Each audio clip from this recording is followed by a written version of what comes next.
getting so upset. Second point, the entire time that I was listening to all of this, I was wondering, am I going to see this on CTV News tonight or CBC National News? Are they going to cover this? You know, let's face the facts, probably not, right? I mean, you know, what a disgrace. What a disgrace. Yeah, I mean, I love the convoy people. Tamara, it was fantastic. Such a heartfelt thing that she was saying. The fact that her life has been so personally affected.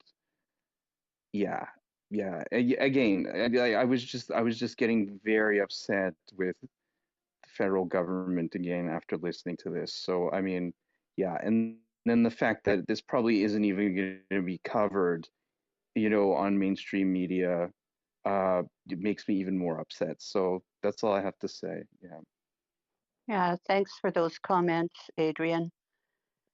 It does strike a chord, I think, with all of us and probably takes people back to some memories that we all experienced during that time. So, was it Hackett's next, Bob? I Or I think it was myself. okay, go ahead then, Matt.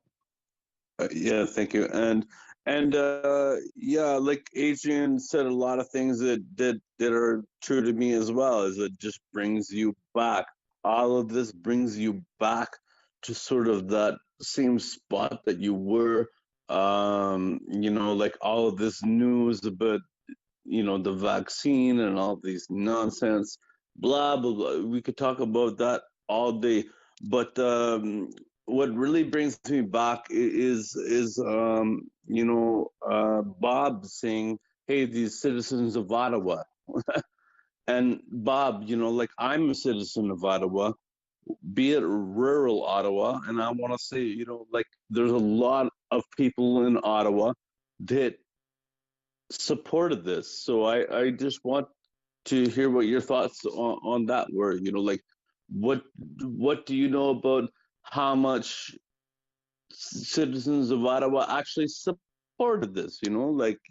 Rather than uh, be saying, "Hey, everybody in Ottawa is a piece of S." Like we're not. Like there's a lot of people in Ottawa that really, really wanted this and caught on to this, and even while it was happening that we supported this, and I just want to hear your thoughts and maybe some other people's thoughts about that particular topic. Yeah, Well, great question. yeah, And hopefully people will step up. Bob, did you have something to say about that? yeah. Well, it was more geared towards the mainstream media narrative, um, I on know, I on know. making Tamara out to be this horrible person. And I guess I'm directing those comments, Mako, towards the Zexi Lees and the I don't know what these people are, if they're government operatives or whatever, right? But I do know But that do there you were people remember in though? Ottawa. Do you remember the support that the city of Ottawa had though? Like on not on the Zexi Lee level, but on like like the other level.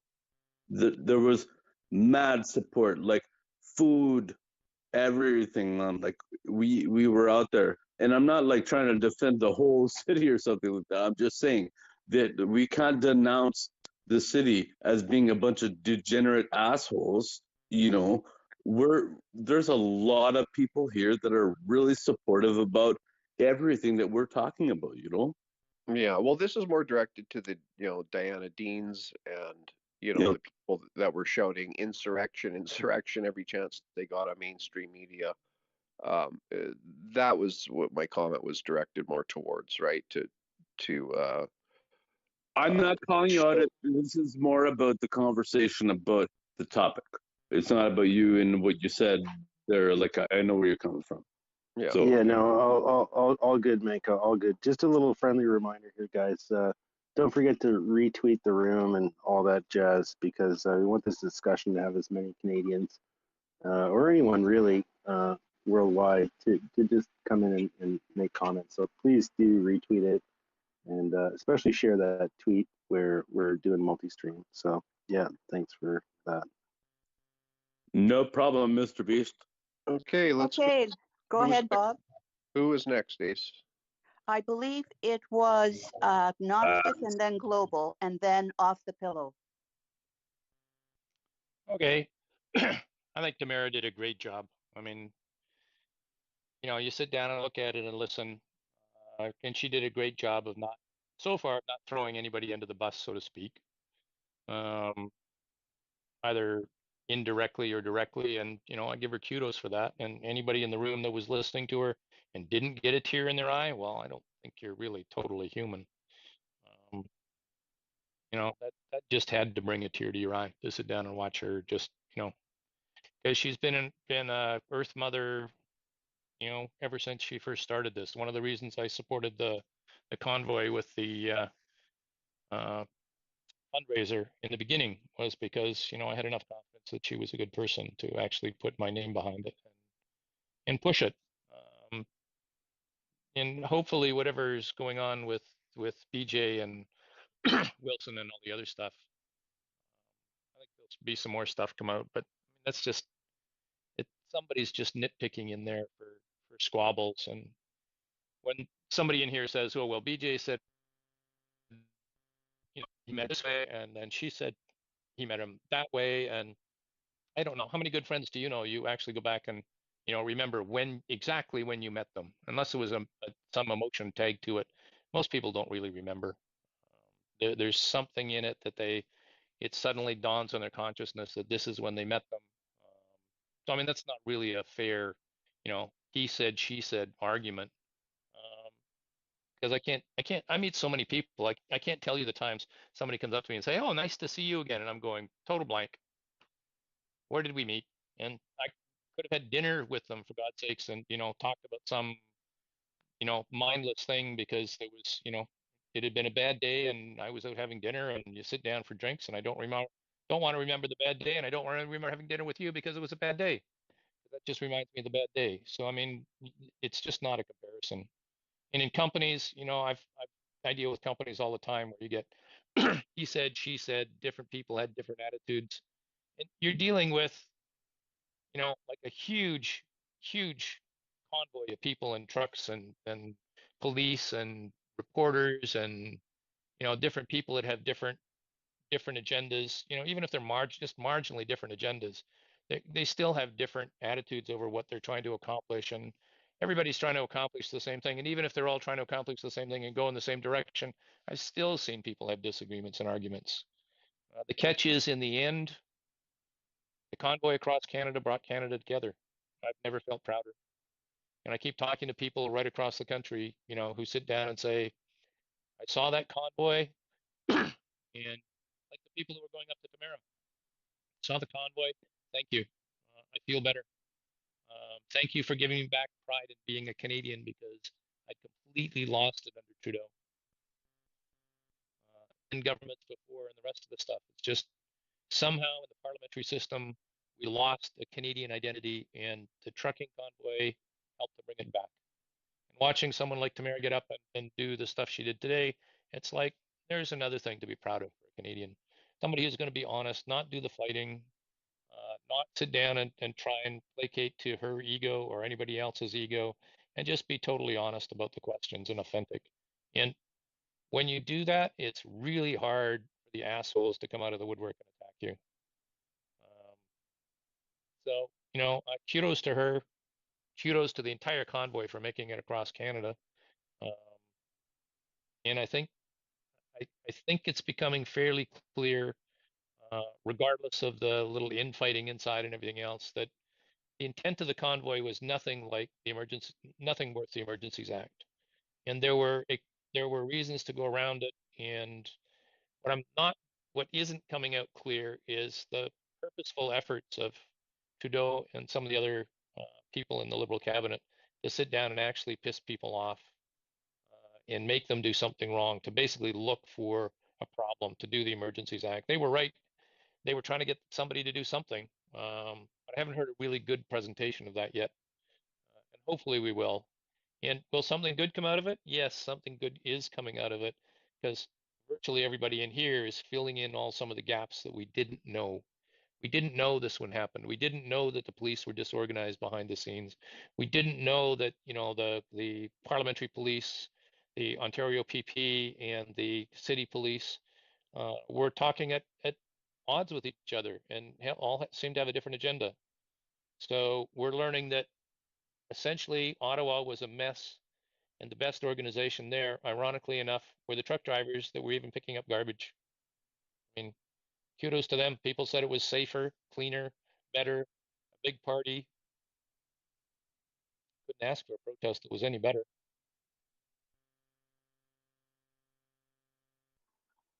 So just a side note here, guys. I really want to send a heartfelt thanks to those two people that retweeted the room the last time I asked. You know, it warms my heart that out of 72 people, we got the two people to retweet the room. So just a heartfelt thanks for me to those two generous souls that can do those two button taps for freedom. So just thanks again. Really appreciate you. It's almost brings tears to my eyes just thinking about the effort you're willing to put forth. So thanks again. Okay, I think Wog just said that all of you better get off your asses right now and go retweet the room. You got the count of three. One. Was that you, John, or was that like the chat owner? I'm not sure. Who was it? Okay, Wog, give us the instructions one more time, Yeah, please. one more time. One more time. So you go down to the lower right hand corner, you hit the little chat box, you hit the Okay. heart while you do it, then you hit Okay, the we'll do that. retweet button. And then, so right now we got three more guys. And again, it warms my heart to think that 5 people out of 72 actually could take time out of their day to do that. Oh, we got 6. So it really does, There's some people out there it's for it. amazing just how there we got 8. Well, geez, we just got Don't you what's that think now? there's some We people got out there 10. for you? You don't Oh, need we to. got 11. We got 11. It's almost amazing when you think about freedom and tapping 3 little buttons. So 13, 15 right now. We're almost up to our goal here. Just get to 75. We're almost there. There used to be a retweet Uh, button that was right there. It's gone. I forgot all about it. yeah. So it's important to give the heart too, because the retweet is one thing, but the heart also hits the algorithm. So we're almost there, guys. 2 more, and then we get that magical 15 people out of 75. So it's 1 more to go, 1 more to go, and you don't have to listen to me rag on you and say freedom is worth 2 touches of a button. So yeah, you got to go down to the I little. got muted. I got muted. How many buttons does that take? Okay, Mac, I'm going to ask you, please, not I'm to interrupt. joking. It's a I joke. know, Mac, I Relax. know you're Okay, joking, and I'm you know I muting love you myself. dearly, Yeah. but please mute your mic, honey. Put your hand Okay, up. we got it, guys. We got it. I'm going to stop bugging you, even though we're at 74. I'm just going to leave you alone with that. Thank you. Good. Thank you very much. And 75. again, oh, great. Awesome. Again, please don't talk over other people. You guys know those rules. We want to respect one another. If someone is speaking, it is our obligation to listen. Okay, Bob, is it Global and Off the Pillow next? And then I Yep. think we have a new speaker coming up here, Inquisitive. Yeah, that's right, Ace. Global, go ahead. Yeah, thanks. I think the main point that I was making is that the story that BJ gave did not match the truth. So the truth was pretty plain. Tamara said it.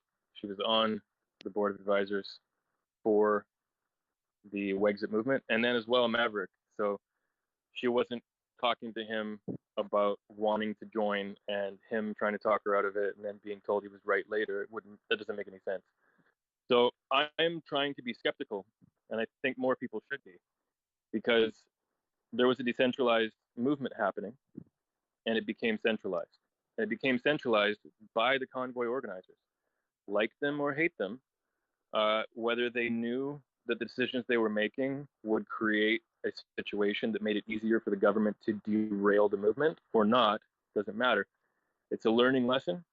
And as much as everything she said was great and there was a lot of powerful emotion to it. We have to not let that emotion cloud judgment and look at this as a learning lesson. When they made the decisions to centralize how the money was controlled, that allowed the government to just move in and cut off the flow of money in one swoop. What they could have done was created a registry of every truck driver that was going to take money to keep fuel going so that they could idle their trucks to stay warm at night and everything else. And they could have had a rolling program made super cheap where anybody that wanted to could go onto a website and choose an e-transfer email address that hadn't been chosen yet. And once chosen, once one person donated the 200 or whatever it is, or a few people donated to that same one and it hit the mark of 200 or whatever the goal was, it would darken that one out and move to the next one. And it could have kept cycling like that. It would be super cheap to write a program like that. And it would have ensured true decentralization because people would be giving directly to the truckers then. And sure, hindsight's 2020, but that's what we're here for, right? Is to learn lessons and to look at what was done, realize what was done wrong, what could have been done better. And emotional appeals aside, there were a lot of mistakes made, right? And it should be everybody's, it should be in the back of everybody's mind that when Stalin knew 100 years ago that the best way to control the opposition is to lead it ourselves, that we've had 100 years for these people in power to develop better ways to build controlled opposition. So we should be skeptical. It doesn't mean seeing bad actors everywhere where they don't exist, but that means noticing things that don't make sense. And if you're not looking for those things that don't make sense, then you're not being skeptical, and then you're liable to be hoodwinked. So just advocating for people to become more objective and to set their emotions aside and how much they like people aside, understand those facts, and look for those things that don't make sense, and then ask questions about them and get good answers. And if you get good answers, then something's wrong. Thanks. Well, there was a lot of dissemination of gift cards and such like that. First time I saw it was out here in BC when the convoy first started in BC, and then there was a lot of guys along the way that were doing the same thing, just giving out randomized gift cards. So, like, it's how to deal with the money aspect of this fundraising thing. We've sort of figured out that is a vector, like any centralized sort of thing, which is to point at the last point here. One of the key factors, and it was not very obvious to people, and this is the greatest thing about the Give, Send, Go and the whatever one the other thing was called, GoFundMe.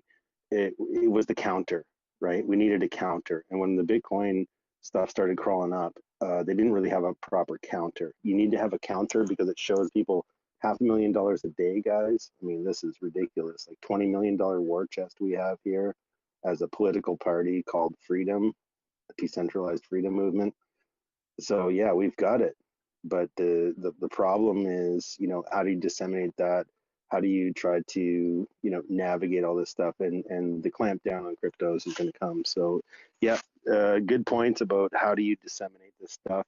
And early on out here in BC, they were all about gift cards. So, and that happened all the way throughout the whole thing. So, and just cash, that was the other thing that was happening, is just cash. So real quick, in the nest, I have the link now because you have to wait 24 hours to go live the first time. So I am finally live on YouTube. Not that it matters now, but because they made me wait. And then the second tweet up there is tomorrow's space. We'll be doing the same thing, but yeah, this time there'll be a YouTube as well too. So Thanks. Okay, our order is going to be Off the Pillow, Carolyn, Inquisitive, and CM. So let's go with that. Off the Pillow, you're up. I just wanted to respond to what was it Mako was saying, how don't lump all the Ottawa folks in one basket. I know most of us in here understand that. I just wanted to explain my experience while I was there. My husband and I went into a shop our very first night there, and there was a young girl that was fit to be tied behind the counter, just pissed right off at a lot of us that were there, just ticked. And, there was some coworkers of hers that, I noticed they were giving her the side eyes and rolling their eyes because she was loud, right? And I think that side of the camp is they're just loud. And I think that's why they've gotten to the position they're in, is they're just loud. And they're having temper tantrums, subtle little temper tantrums, and nobody wants to disrupt anything, especially in our country. But I'm proud of Tamara. I wanted to say that. I know I came in here earlier, had to swear and was pissed off. And I still am pissed off about what I was pissed off about before. But I will tell you this. I was so screwed up until the convoy. I had worded it some way to explain it to somebody, but I could actually breathe once it started. And when my husband said, let's go, I changed. I shifted.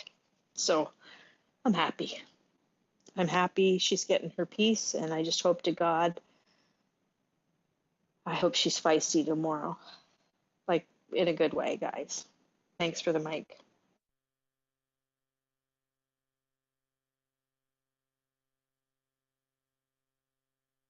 All right, thanks, off the pillow. Carolyn, how are ya? I'm good, thank you. I'm good. I'm down east. I watched most of all three speakers today. I didn't make it to Ottawa, but I've been cheering and watching every video since the get-go. All three of them were different.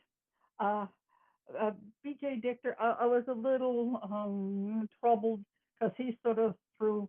I have great support for Jeremy Mackenzie, regardless of how anybody else feels about him. I think that he's been getting a raw deal, and so I'll be looking forward to seeing what he has to say tomorrow. So that part ticked me off a little bit, but BJ is smoother. But James Bowder kind of sat in my heart too. I mean, here's a trucker, and I think he got a couple of nice little zingers in there on that lawyer that I'm not too keen on, Zexy Lee's lawyer, that you kind of want to go with. And I think he asked him something about the walls of Jericho or something, and James, I thought it was kind of cute. He says, well, he says, I got baptized a year ago, but he said, really haven't had a chance to read the Bible yet. So I thought that one was pretty good. He explained the memorandum of whatever it was called. And I remember when that came out, and I remember when they withdrew it. And I remember I've worked on the reserve a little bit. I'm a registered nurse, and I've worked with First Nations, and a memorandum of agreement was kind of a usual thing you would sometimes see. I would see it anyway. Periodically, you'd see something like that. So anyway, and then you get to Tamara, and of course, everybody loves Tamara. I would be voting for that lady in a heartbeat. I kid you not. There's a number of people in the convoy that I've kind of almost got to a point where I don't even know if politics can fix it anymore. Truthfully, people, I don't know if it can, but if you had some decent, ethical people who were genuine and real, and they don't have to be Philadelphia lawyers. They just have to be people whose heart is in the right place, and they're willing to be open, and they're willing to discuss issues, because there's no real need. And I often think now I've got kids out west, because if you live in the east, all your kids go west to get jobs. That's just the way it goes. Been doing that for years, and everything I hear, it's different for the folks that are living out west. It really is. And here down east, every time I turn around, they don't have as much support. They've been getting a lot of assistance from Alberta for years. But anyway, the whole point is, I guess, that I personally think, and I had just lost my job because a nurse, I'd done the 20 months or whatever it was, And then I didn't have a jab, so therefore I couldn't continue working. That was in December. The convoy started in February. I was thrilled and glued to my phone literally for weeks and weeks and weeks. Well, quite a little while it seemed. And then when the convoy got battered, which they did, even though I was I thank God for the convoy, but I was disgusted, so disgusted in seeing the way that it came down at the end there. And then I was thrilled to see James Topp, and I had the wonderful opportunity of shaking his hand when he made it through Nova Scotia. So anyway, that was my take on today. I'm looking forward to hearing. I'm looking forward to hearing the people cross-examining tomorrow. But the lady's got such class and grace that I think she'll hold her own, because she always has held her own. And then I'm looking forward to hearing from Jeremy Mackenzie, and I kind of hope I hope that they give him a good meal before they let this guy get on Zoom. But anyway, that's all I have to say. Thanks. That's a good point, Carolyn. How are they going to frame this for their narrative, right? Are they going to march this guy in orange clothes in with ankle chains and wrist chains? This is a warning, right? What's the optics? No, I think he's going to be doing it on Zoom, I believe, and it's no surprise to me. They've been trying like crazy to turn Diagolon into something it isn't. All Jeremy Mackenzie was a pissed off veteran when he got finished leaving the armed forces. He said a speech over here at Dalhousie because the government had just given $10 million to people that he had been in Afghanistan, dealing with. Like, give me a break. It even kind of really threw me for a loop. Now, I don't know the deal about the Guantanamo and all that, and I'm not a military, but I would think that, it just kind of makes you want to go, what are they talking about, and where did that come from? So he got a little irate, and then I think ever since that happened, I think that really he's been under some kind of a radar. And if you listen to James Topp, if you listen to some of the veterans, and when I was working in forensics, and we had a guy who was coming in who was doing some part-time work with us, and he was a vet. And he was saying, look, we're fighting our heads off to just get anything. So, I don't think Canadians understand that. I truly don't think they do. Anyway, I'm going to stop. Well, it's good observations, and I do think that this is a political addition to the list, because Jeremy was just lately added to the list of stuff. I think I wouldn't be surprised if it is a big production, because this is all an optic weirdo sort of thing, and I'm trying to catch the narrative of what the government lawyers are trying to push down, but it's very strange. It's like I don't get it. So you got the government lawyers trying to separate everybody, right? Which leads into a credence of like conspiracy theory, and then you have the Ottawa citizen lawyer that's trying to congeal everybody. So you have like these two opposing sort of things. What I've noticed what the lawyers are doing. Carolyn, did you have a repartee to that? But the thing is, I'm pretty certain that they're going to say that, because I know they did. Apparently, they mentioned it in the House of Commons. I seen the video that Jeremy put out, or somebody did, and you can see they're all talking about Diagolon. I think that CSIS and the whole crew of them actually thought it was something, and it was nothing. It was really nothing. It was an angry ranting fellow who sometimes rants and sometimes is brilliant, and that's all I can say about it, I guess. So they're going to try to make it seem like they had to call the emergency measures because Diagolon was, some terrible thing that was, going to take over the country. Bullshit. Anyway. Well, the point here is it's about optics. It doesn't matter what different departments said or did whatever. It's about how can they turn this thing that way and the other way. So as you find with the same thing that's happened throughout this whole commission, is that whatever we were told that the police wanted external help.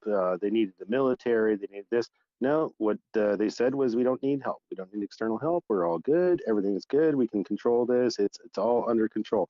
But the government narrative was completely opposite to that. So you can expect that from other departments and other such and such. So you don't have to concern yourself with that, because basically what it comes down to is this was a, testicular movement, and anybody with testicles knows what to do and knows what the right side of the thing is.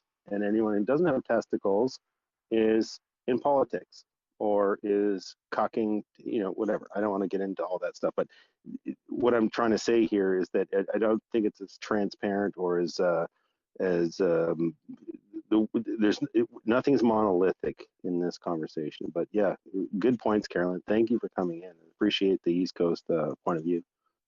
Yeah, good exchange there. And, the point about optics politics, it's amazing how they can turn nothing into something and really make it a big story. So great points, Carolyn. Bob, is it Inquisitive next? Yeah, we're going Inquisitive, Cynthia, Lisa, and then Scuba. Hey guys, good space. I really think you're underestimating the danger represented by a time-traveling goat. I think it requires its own commission, and we should look into it more deeply. I would like to thank the artist formerly known as Wojpoj for the illustrative demonstration on how to retweet the space. It was not laziness, I assure you. It was just some of us drank too much Woj, and we have a hard time remembering some of these things. In terms of Global was talking about all these people who seem to have their hands in the cookie jar, which is a bit of an issue. And so I think that the answer might be that we empower one person in the future to administer those funds, so that things like PR firms and lawyers and private security and all these types of things could have been done in a more sort of direct and quick and more sort of adaptive sort of way, right? To try to show to the people of Ottawa and the police and so on that it was well in hand and so on. So there may have been some things we could have done better with the administration of those funds. And I'm going to get on with Global here on this one and say that they, it seems like there were some people maybe that were trying to advance their own personal position as opposed to help the cause. And then finally, the last thing I would say is just that to me, the one message that any objective person is going to take away from this inquiry, and it's funny because we're not even nearly through it, right? There's still a lot to come, but you can already tell that basically they don't have anything. They've proven it's a protest. But at the end of the day, what I hope comes out of all of this is average everyday citizens will start to ask themselves, well, why aren't you just removing the mandates? And unfortunately, although all of us don't want to talk about this anymore, at some point, the vaccine efficacy and danger is going to have to be raised in an actual under oath kind of setting where people can say, look, is it true or not that there are risks to these vaccines? And if that's a fact that we can all now finally acknowledge, then you can't force me to do it. And therefore, the premise of this protest makes perfect sense. And so that's, I hope, where people are going to get to. We have to remember that that's what this was all about in the first place, although it's been quite a distracting force. So anyway, thank you for giving me the time, and hope all of you guys are drinking as much as I am. Thanks, Inquisitive. Well, I'm drinking blueberry herbal tea. That's my drink for the evening. But thanks for the comments. Cynthia, how are you, my dear? Welcome. Long time no talk. Hey, how are you, Bob? Doing great. Doing great. Good to hear your voice. Nice to hear your voice too. Yeah, I guess I kind of put my hand up late. I should have put it up when Marco was talking. Just how he was, reiterating that, watching the testimony is going back in time. So it's been interesting to go through this process. I talked earlier today about, filling in some blanks and that sort of thing. But I got a private message today, and I was asked why I was there, and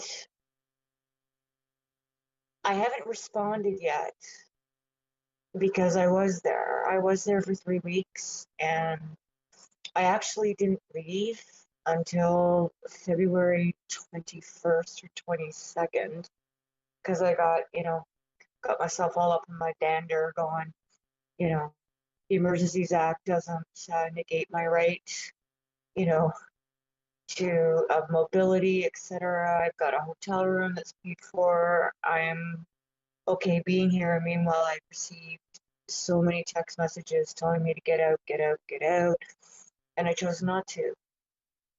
I did finally when I was threatened with arrest. Just standing outside having a cigarette outside of my front door by myself, of course, Target. But the thing that I find for someone like myself, I can't speak for anybody else. I can only speak for myself. And being asked, why didn't you leave? It's because I didn't want to leave. It was the only place in the past, those previous 2 years that I wasn't being mocked, ridiculed, segregated, shunned, made fun of. And that was, as I'm revisiting all these emotions, and I try not to get emotional in spaces, but, listening to Tamara, I had occasion many times to talk to her on the elevator in the Sheraton. So it's like living it all. And I remember when I got back, and I totally empathized with what she was saying at the end, that she didn't have time to decompress. I literally lived in my bedroom for a week after I got back from Ottawa because I was trying to take it all in and just to try to figure out what happened. So my heart just broke for her because as much as, she was in a jail cell, I felt like I put myself in a jail cell too, but at least I had the choice to do that. She didn't. So yeah, that's really all I wanted to add. I'm just being a pansy right now, but yeah, it's been a highly emotional roller coaster. I've been watching this. I've like totally neglected my company. Okay, I did payroll. I did payroll the other day, but I was, still watching the commission. So yeah, it's been an interesting journey. And I remember during the convoy, there was a lot of people wondering why I wasn't talking and why I wasn't doing this, because every day I came home or came back to my hotel room, I was emotionally exhausted because my brain is trying to figure out why there's so much, hatred and divisiveness when I'm amongst my peeps. Like, people were so just loving and kind, and I was working with a block captain, and all of the, because I wasn't privy. I fully admit that I wasn't privy. I was getting snippets, and I was taking direction of what to do. Okay, I'm gonna go do that. Yep, let me go. I'm gonna go do that. I'm gonna freeze my fucking ass off, but I'm gonna go do that. So it's interesting now in retrospect to see all these these spaces kind of filled in. So I don't know, I'm rambling now. Thanks for letting me ramble, guys. I'm still in the same position. I don't have a lot of people to talk to, so I really appreciate the Twitter spaces. And by the way, Wagpog, I gave you kudos for being such an ass about, ragging us all to retweet this space, and I love you, and I'm just kidding.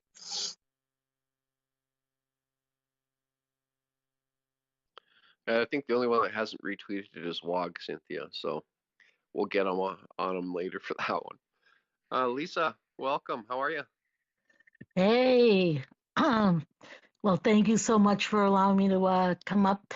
I wish I have to apologize because I haven't paid as much attention as I would like to have, so I'm getting bits and pieces from what's been happening over where you guys are, my brothers and my sisters. So, so my question is, from what I can piece together, is this?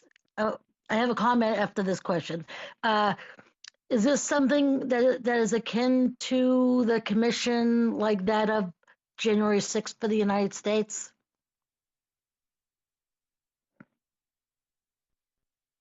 Well, politically, it does come strongly, but it's not that some politician was saying encouraging people to stand up for their rights. It really was a group of Canadians in the form of a truckers' convoy that said, we've had enough of these mandates.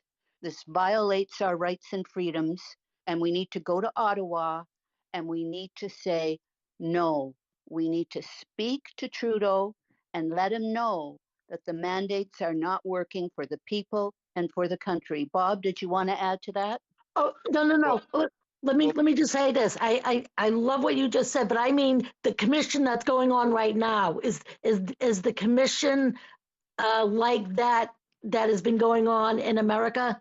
I know that what you guys, and God bless you all for having the fortitude and courage to do the right thing, and especially against these tyrannical mandates. So my question is about the commission itself. Is it like the commission that they put together here in Washington, D.C.? It's similar to that. There is some built-in bias in that Trudeau did appoint the judge who was overseeing the inquiry. So yes, it does have some built-in political bias, if that's what you're asking me, Lisa. Well, because the J6 Commission is unconstitutional here in America, but which is kind of a sick joke, isn't it? I mean, so, but in reality, though, they put together this commission of our Congress members, okay, for some sort of unconstitutional investigation to lead to I don't know what. For what purpose that their objective really, I mean, I guess we know what their real objective is. I mean, it's kind of rhetorical, but tangibly, what they ever thought the commission is going to lead to is another thing. It's so esoteric. It's like just out there in ether. Is there a particular, what is this particular commission in Canada? What are they hoping to do from this inquiry? Well, Lisa, it's required. Basically, the War Measures Act was imposed, right? They call it the Emergency Act now, but it's the War Measures Act. So after that happens, it's automatic that this Public Order Emergency Commission has to take place. It's not voluntary, it's required. So that's what's happening now. So the Prime Minister appointed the commissioner, who is a staunch Liberal supporter, made lots of donations to the Liberal Party. So it's biased that way. But as far as the procedure goes, no matter what government's in power, if they pull the War Measures Act out, there has to be a public commission that follows up after that too. Oh, that is so awesome, because that now it seems to me, based on, thank you so much for that explanation, because that, wow, I'll tell you what, you guys amaze me every single day, and I learn so much from you guys. So just think about this. You guys trumped the United States, because I was listening to Tamara's some of her examination there, and I was thinking to myself, if only in the United States, if there had been anybody to being able to give testimony as to put on record as to some truth from that J6 poop show. Okay, I'm just saying. So I was it it really did my heart good to know that Tamara got to speak, and that was so huge for me. And forgive me for not being versed enough on Canadian procedure and protocol. So thank you, though, for enlightening me. Great. Thanks, Lisa. No problems. Our American sister. Thanks for caring about us and listening, and we appreciate it. Scuba, my man. Long time no talk. How are you, brother? Hey, bro. Good. How are you? How you doing? Doing good. Doing good. Super. Um, yeah, Tamara is and pretty much um the convoy uh is a symbol, and Tamara is a symbol as part of that, right? So it's turned out to be that. The truck is a symbol, the honking is a symbol, freedom is a symbol. And so here we are, and this will never go away. This is always going to be part of freedoms, I think, around the world, as much as the Freedom Convoy has affected freedoms and been a symbol for freedom around the world. So here's this awesome woman who is speaking the truth. And you know, in today's world, more than any time, really, the truth. How good does that feel, right? So all of a sudden, we're all emotional about it. We're feeling good about it, and we're in tune, and we're together, and it's all on truths. And you know, other people today that testified perhaps were promoting their involvement, whereas Tamara simply was speaking about her actual involvement and why she was there and to fight for freedoms, right? So God bless her, and I hope there's a statue in Medicine Hat, which I'm sure it's already been discussed, and you know, there's going to be one, no doubt in my mind. I'm I'm so I'm pleasantly surprised so far with the judge in the commission that he's allowed people to speak and express their sides. How sometimes the monkey is there, but you know, I know he's a liberal supporter and appointed. I hope that he understands the the huge significance and the importance that he's there outside of perhaps the liberal side. And who knows? I'm not naive. I'm just hoping, and that's all I got, right? So I think that's all we all have, in fact, is hope. And um, I think Tamara too. I think a big one for her, and a big one for Canada, and perhaps going further around the world, is she's been able to understand, or able to, through this entire convoy and the massiveness of it. You know, she's speaking of things that come to mind, and uh, it's about unity and divisiveness, and how Trudeau is the champion of that, and to heck with him. But her experience that she's talked about, where she was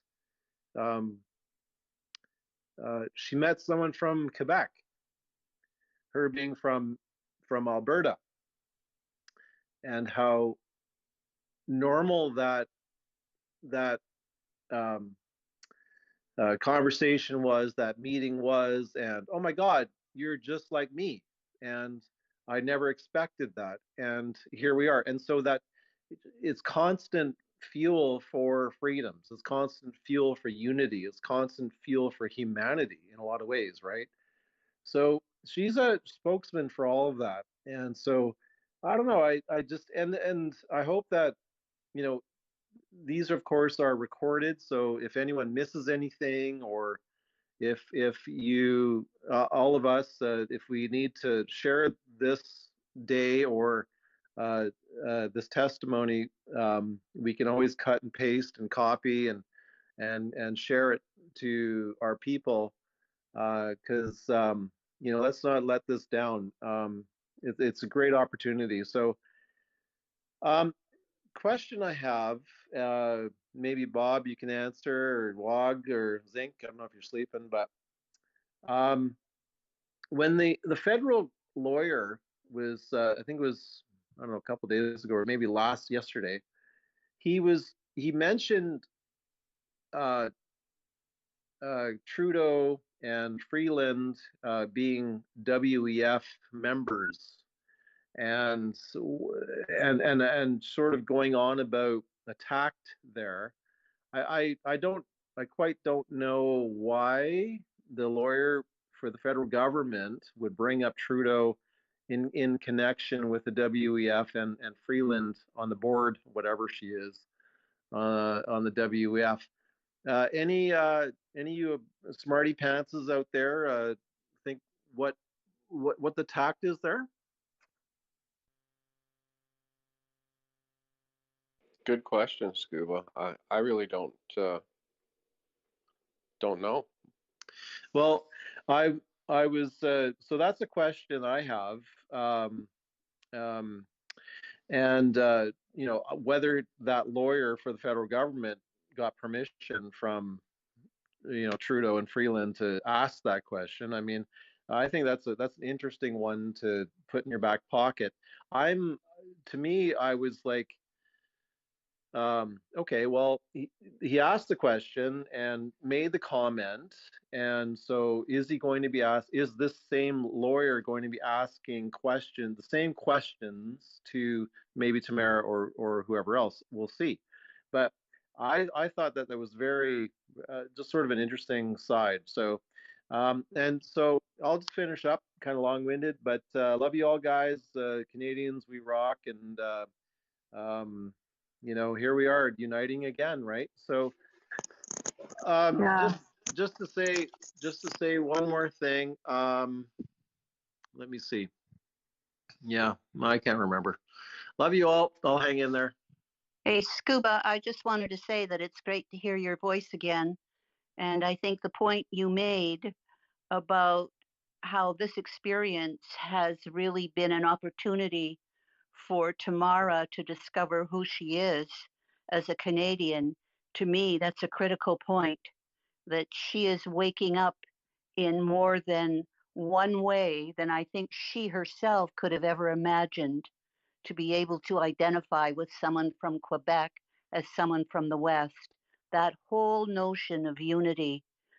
We are a community, and unity, as Forty likes to say, is the key word. So thank you for refreshing my memory about that key point.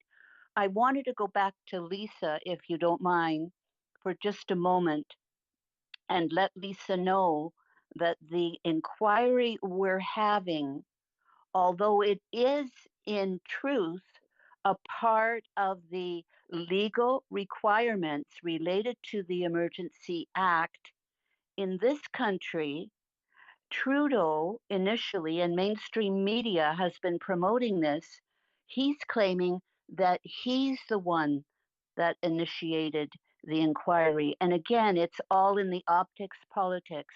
Truth to tell, he had really no choice. We needed to follow through with this. So I wanted to make that point clear, because I know that things like that have happened around January 6th in America as well, where there have been maybe 2 or 3 different stories told about how something came about, i.e., what did Trump say that day on January 6th. So there are some differences. There are definitely maybe ethics and integrity involved in terms of the players, but we do have some similarities to what's going on with that January 6th inquiry. So thanks for that. I think our friend from Ontario, Bernard, is up next. Is that the case, Bob? Yep. Hello. Sorry. Am I there? Yes, go Yeah. ahead. How are Yeah, you? sorry. Good. No Good. sorries. No sorries. Well, no, I've come up with this screen on my phone here. I didn't see my face on it, so it's gone. Anyways, the mic is on. To Lisa's point, it would be like January 6th if the following happened. Ottawa citizens got to make complaints. The videos of all the bad words that people said would be shown, and it would be dismissed, and it would be over. That's what they would do if it was like January 6th. But this is a court case. I mean, a court setting. So you have your witness, you get to ask questions, you get to cross-examine. So it's much different than January 6th. Going back to Scuba's question, yes, the guy brought up that WF and the Freeland picture, and of course they brought up the guy that or that name that put out that death threat to Miss Freeland. Did they ever catch the guy? Anybody know? Or is it a real guy? You know, they made a big thing about it. So my point about that was that daily was it put out by, what's his name, Kerbin or something? I don't know his name. Another guy hasn't been a witness yet, but he's the Until guy that was publishing this paper, correct? Daily paper. Anybody want to say yes? Hello? Nobody? I don't know who was publishing it. Well, yes. My point is he is not on the witness stand yet.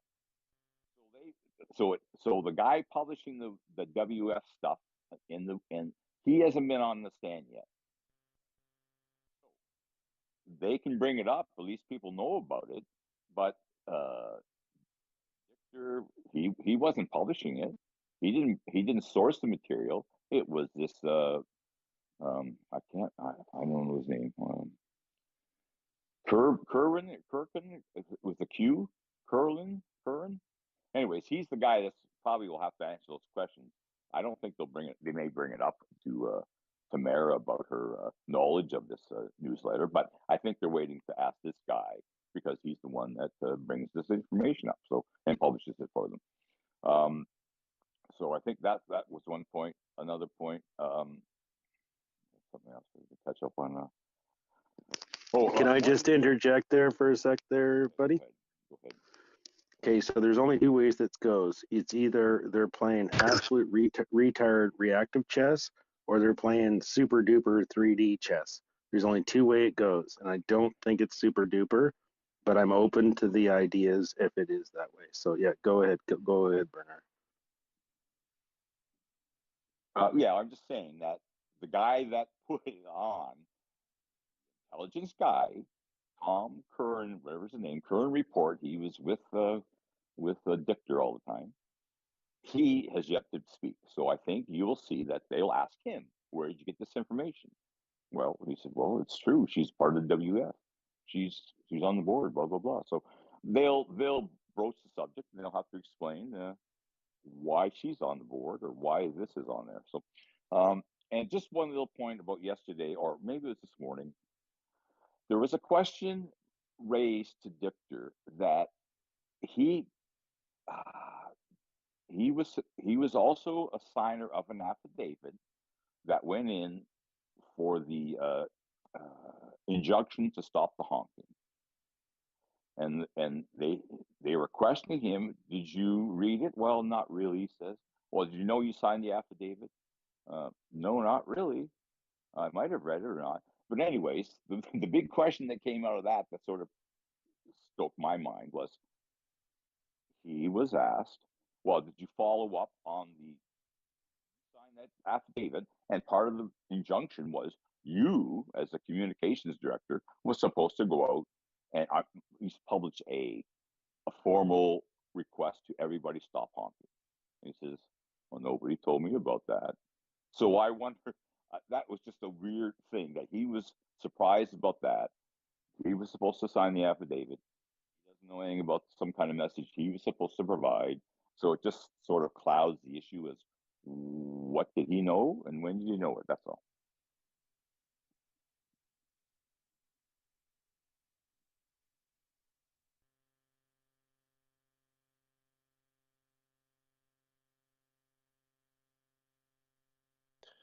Okay, thank you. We're going to jump to CM because he's been in and out of the space. I think he's having difficulty connecting.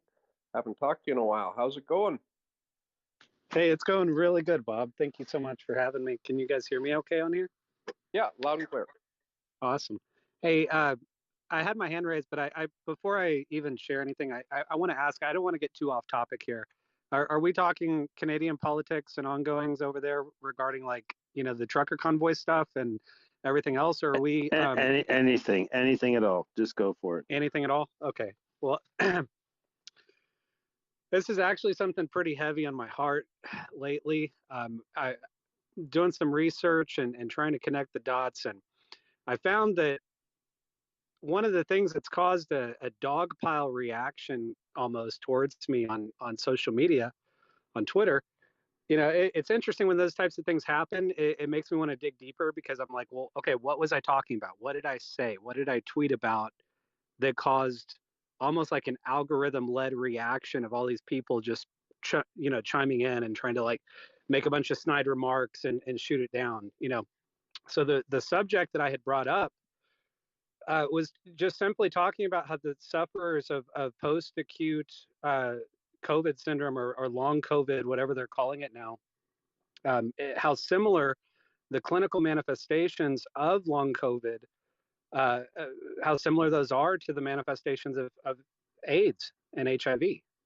Now, I'm in no way saying that this is what SARS-CoV-2 is. I'm not suggesting anything of that nature. I'm just simply talking about the fact that when I go online and I look at a comprehensive list of symptoms of HIV and AIDS. Now, let me pull this up. When I look at that side by side with symptoms of COVID, I'm not just talking about the generic, flu-like symptoms and, whatever. I'm talking about very specific things that are unique due to a reduction of CD4 T cells, such as encephalopathy, leukoencephalopathy, cryptococcal meningitis, toxoplasmosis, candidiasis, pneumocystic carinii, if I'm pronouncing that right, and lymphoma. When I typed in the names of each one of those symptoms individually, like type in lymphoma or type in encephalopathy, and then add in the search query COVID-19, I found over 40 different articles where I've tied these together where these symptoms are being manifest in severe cases of COVID-19. So it's really disturbing to me. I'm not quite sure what to do with all this. I've talked about this in some spaces before. I've been off of Twitter. This is a new account, and so it's nice to reconnect with a bunch of friends on here. I used to get on spaces quite a bit. But I wanted to bring that up for discussion, but also if anybody, I'm here in the United States. I have a lot of friends. You guys are over there in Canada, and I'm actually quite close to the Canadian border, which is nice. I might actually one day make it over there, but I doubt they'll let me back through without my COVID vax. So hopefully we can work on changing that. But anywho, I'm going to let other people speak. I'd like to join in for the discussion. I saw some hands raised, and I don't want to hog up the space. So anyway, thanks for having me, guys. So the reality is that there is inserts in COVID-19 as its thing that has in COVID-19 itself. There's also inserts in the back as well. So then you have to go back to Carrie Mullis and there's a lot of stuff. There's a lot of controversy about that. So a lot of it has to do with diet and sleep and just basically terrain theory, if you're familiar with that. So lots of conflation, but basically immune suppression, right, is what we're talking about. So immune suppression. Right, reduction of CD4 T cells especially. And yeah. So I mean, it doesn't have to be like some mystical, magical, genetic thing to do that stuff. It just has to be you're suppressing you're not sleeping correctly, you're doing tons of drugs, staying up late, undernourished, all these kind of things. And Carrie Mullis has some stuff on that. So look into that. I mean, basically what you have to do, regardless of your vaccination status or whatever, is you feed your body, just mute your mic there if you're not talking, because it's a little feedbacky. But yeah, no worries. But so that's the end result, guys, is you eat well, you do your things. If you're super concerned about it, then do something on whatever level, look it up.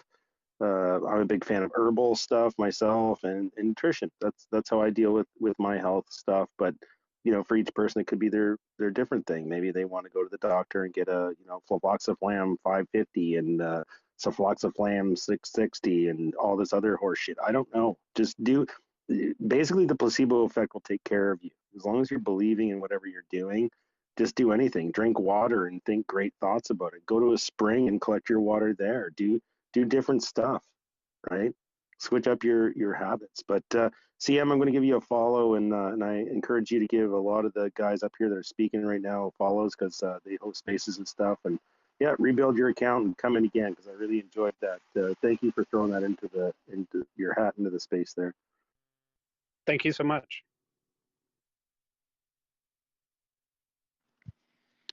Guess I'm next. Go ahead, Scuba. Hey, buddy. Yeah, CM, good insights there, right? And can you imagine, like, people have had 5 doses of this stuff, right? So their immune system is working overload, and yeah, I hope they're doing well. My question, my sort of insight of what I'm looking forward to is Trudeau on the stand. I don't know, and I don't think he has ever been on the stand before in front of a judge. I would be surprised. Well, maybe he was. I don't know. Go back in history. Some of us know some historic stuff about him, and things have been looked after and paid off and whatever else. But this may be the first time that dude, I shouldn't say dude, that Trudeau, Justin Trudeau, has ever been on the stand. Freeland probably has, fine, but Trudeau probably has never been on the stand in front of a judge. And I'm so looking forward to this. I wouldn't be surprised if he has COVID and he can't come, right? But this should be like on every bar, every sports club, every theater, every TV. I think this is a real Canadian moment to have the minor prime minister on the stand, and he would not be here on the stand, right? If it wasn't for the Freedom Convoy. So hopefully that's another win. Everyone take care of yourself. Look after yourself first. And therefore, when you do, you can look after others. Gonna hang out, and I hope I can add some more stuff here. Love you all. Thanks, Scuba. Let's go to Keith. I know you had your hand up for a while, so go ahead, please. Thanks. I just wanted to clear up a couple of things to Cynthia. The guy named Mako, when you came in, he was talking about a point that Adrian was actually brought up. He was just adding his 2 cents worth into the fray. So Adrian was the actual one that was talking about being on the ground and how it brought back memories going through all this, in my opinion. Sorry, just to clarify, I wasn't on the ground. I actually watched the YouTube videos. So, yeah, sorry, I just wanted to say that. My apologies. Okay, shoot me. I was wrong. I thought you were. So I was there though, but nobody really talked to me. I'm a grumpy old man, so most people thought I was angry all the time, although I wasn't wearing a mask. but that doesn't matter.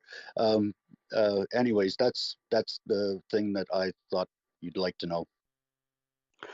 Okay, thanks, Keith. I just wanted to clarify one thing about what Mako was saying as well.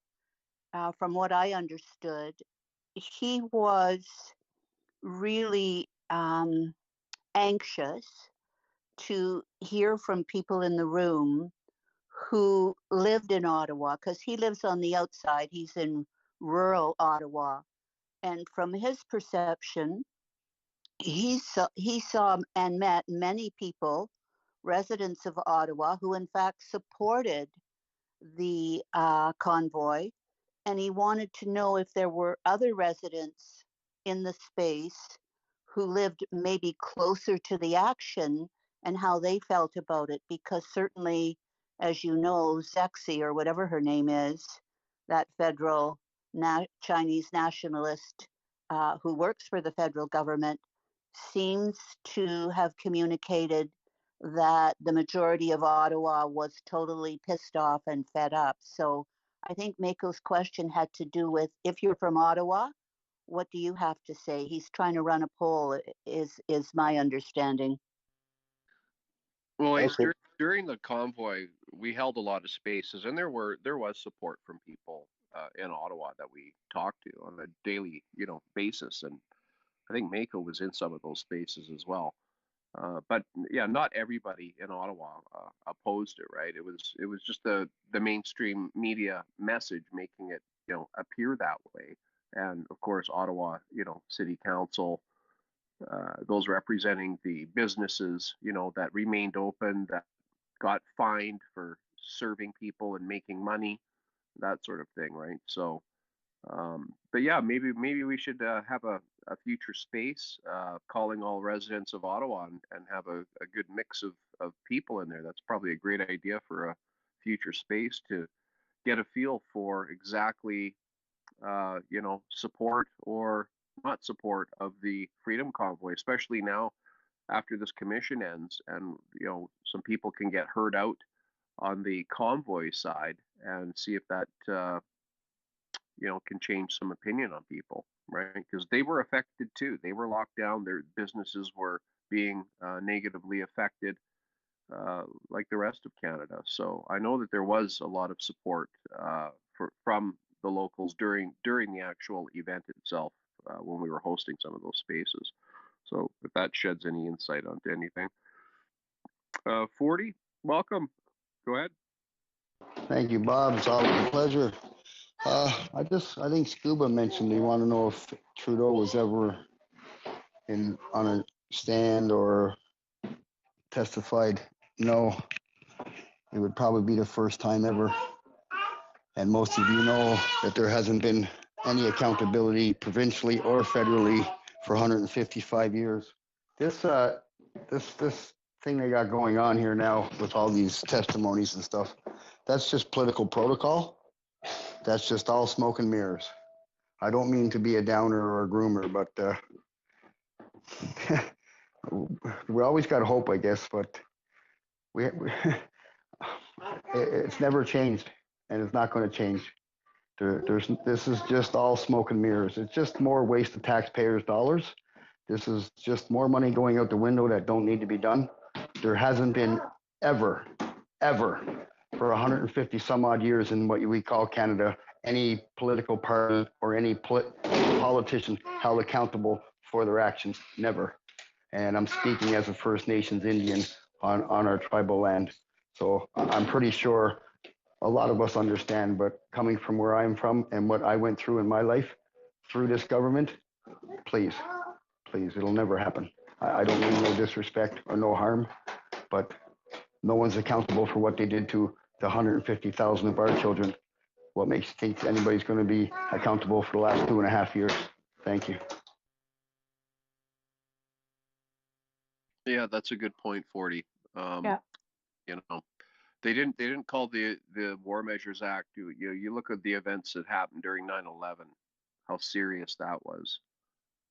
No War Measures Act called then, right? But we have some people illegally parked and honked their horns for a couple of days, and all of this nonsense occurs because of Justin Trudeau. So Canadians, I don't think Canadians really feel the impact of this yet. Maybe it's went over their heads. I don't know. But it's the second time in our history as a country that the War Measures Act has been imposed.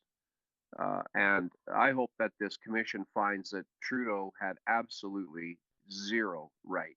If that happens, it'll restore a little bit of my faith in this process.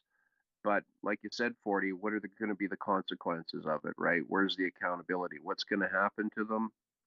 Well, time will tell. Adrian, go ahead.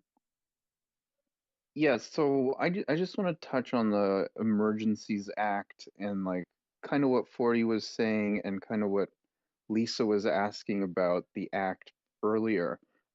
So I saw a video where Trudeau, he comes out there and he says, oh, we want to get to the bottom of this, like we're accountable. I'm paraphrasing.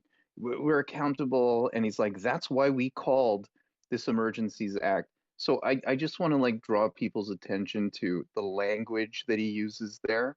So the thing is, in the act, the government has a year from the time that the act is invoked they have a year, sometime in that year, they have to call the commission reviewing like when the act, like what happened and why they called the act to justify it. So I believe that's 30 days, Adrian. Yeah, but yes, 30 days. 30 days. Yeah, but they have a year to like say when they're gonna do it, right? Like within the year, it has to be done, is what I'm saying.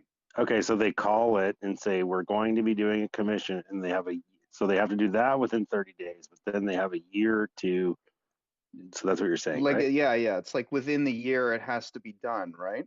So when he says that's why we called this to the media, what he's saying, technically he's right. They did call it, but you see how he's playing with words there. It's like, no, he's not saying the other part, which is they must call this within a certain period of time. Within that year, they have to call it. So it's like he's trying to present to the Canadian people that, he's calling the Emergencies Act, so we have to get to the bottom of it. But no, legally, he must do this. So, like, that's the part that he leaves out conveniently for mainstream media. So it makes it look to everybody else who's, not going to bother to read the act, and see what it actually means, and like, people who are just watching CTV News and stuff like, oh, well, you see, Trudeau's for accountability, he called the Emergencies Act Commission. But no, like, he must call this. Like that's my point, right? I mean, yeah, this guy, right? This guy. And you know what? Like, I'm sure when he gets on the stand, he'll just deflect. And, everybody on the left is just going to be like, oh, like, you see, he's still a good guy. And, like, I don't know. It's just too much. I just can't stand the guy, like, I really can't stand him. Like, to the nth degree, I can't stand him, but in a peaceful way. So, a non-violent, peaceful way, I can't stand him. I'll just say that. So, yeah. Okay, thanks, Adrian. And I think most of us in this room know exactly what you just said. I notice a lot of the posts on Trudeau's page has green spots, if you know what I mean, coming out of the mouths of people who are posting. So there is something about his demeanor, about his voice, about his deflection, and how he never really answers a question. I don't think that guy has accounted for anything way back when we had the WE inquiry or SNC Lavalin, et cetera, and the people that he implicated in that with lies. I see Cynthia is back up. Did you want to add to this, Cynthia, or a new topic? Thank you so much. No, typically when I'm not speaking or participating in a conversation, I'll leave as, so you guys can bring other speakers up. It is my understanding, and please correct me if I'm wrong, and I'm touching on what Adrian was talking about. Under the Emergencies Act, it's not just a year to call an inquiry. The inquiry has to be done, completed, and then presented to the House of Commons within a year after the invocation of the Emergencies Act. It's not just within a year, yeah, we'll sit around, we'll talk about it, you know, blah, blah, blah. All of this other sort of stuff has to be done within a year. So it's not just, you know, Adrian, trust me, I scroll past when I see his face on my feed, I get bile in the back of my throat. So no, I totally agree with you. His smugness about, oh, you know, we decided that, you know, we would call this inquiry because we want to be transparent. He had to, and he was running out of time because it's not a small undertaking.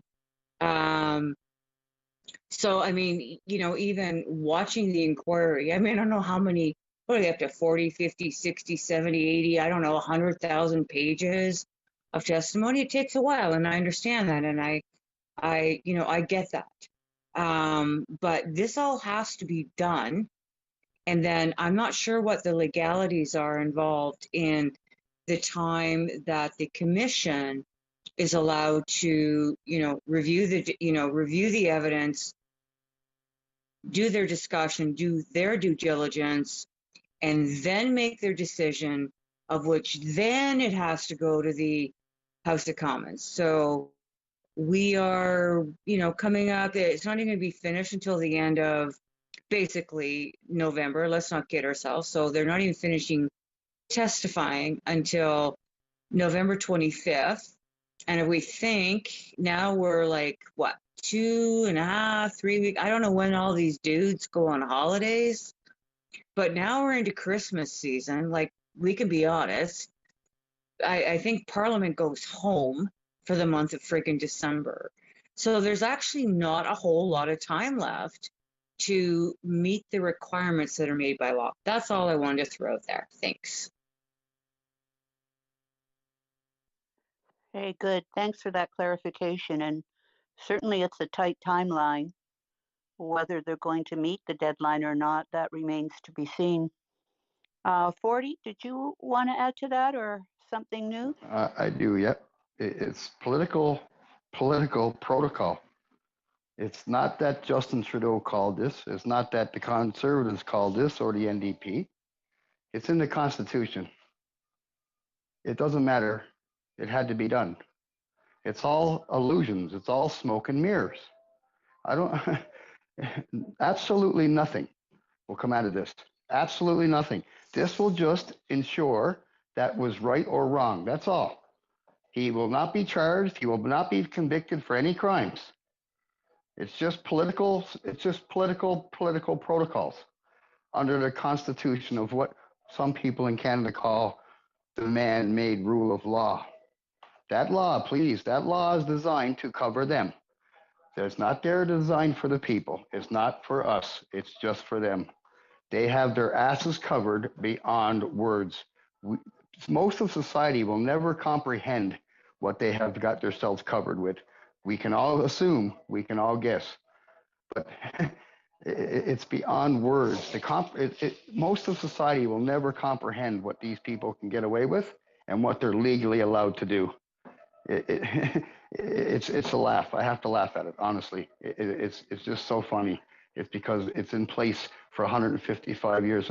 And I'm going to keep saying that. 155 years and nothing has changed. And now society as a whole, each and every one of us now are feeling it. And it's a sad situation. And nothing will change. Hey, 40, and we do need those reminders that certainly the experience of First Nations is really resounding with all kinds of similarities, travesties, ignorance of the law, and how the law is manipulated and changed in order to accommodate those in power. There are no accountability and transparency laws for politicians in Canada, and that is really by design, and it's a huge piece of the problem as far as I'm concerned. Was it Adrian next, Bob? I'm sorry, I lost sight of the room. I'm going to stick my head in there just for a sec, guys, Okay. if you can permit It me. was Wog, yeah, Wog, and then Adrian.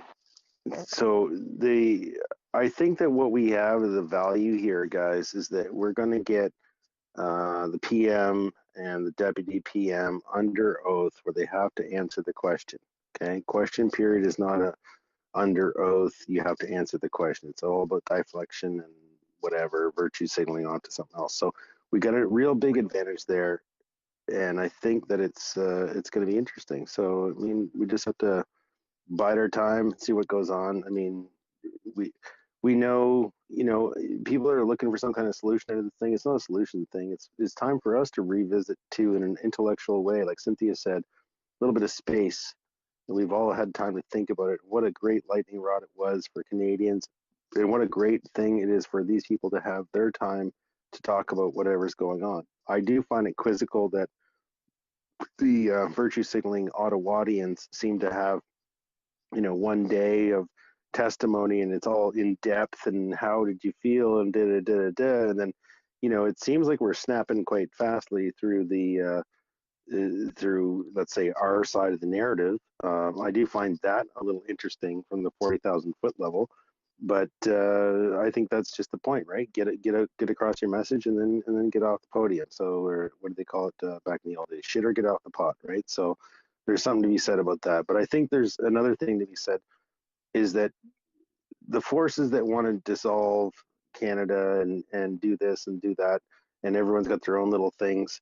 Well, you can see how that feeds out in our little spaces here. It's everyone's got their own little this and that and the other things.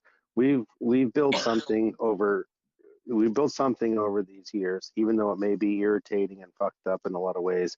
There is something else going on here. This is not a car that you're taking to the dump, right? This is a car we can fix up and we can make it the sweetest, 57 Chevelle ever if we all get together and work together to try to fix all of this stuff.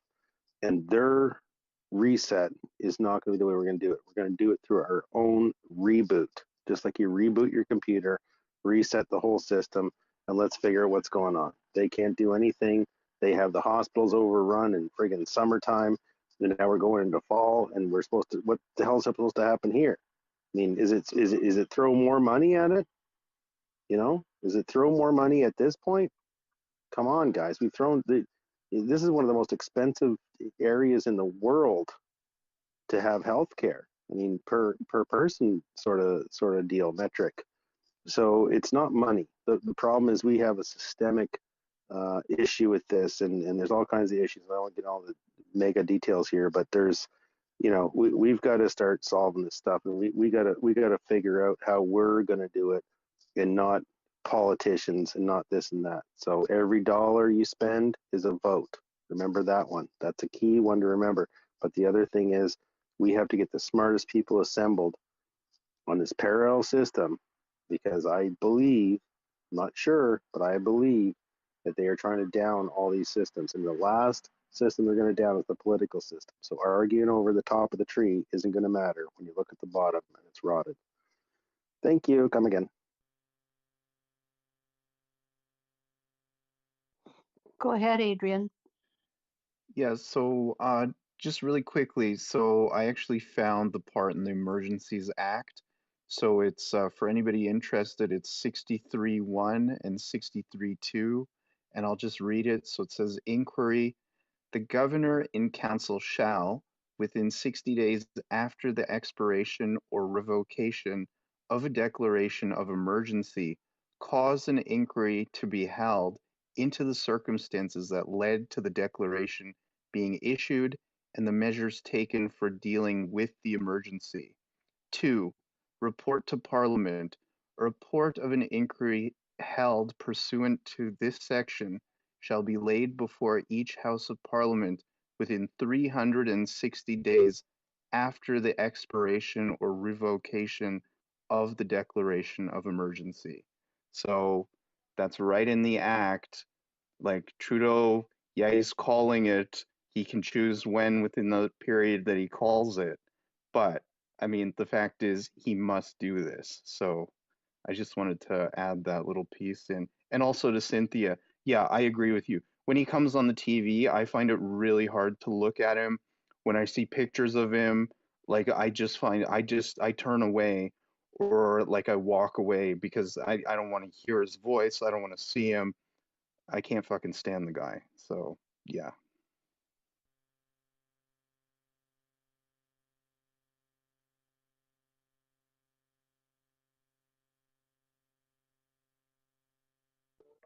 Adrian, you can't stand the guy. Imagine his stepdad. His stepdad built 9 residential schools. Yeah, his stepdad built 9 of them. If only Castro had pulled out.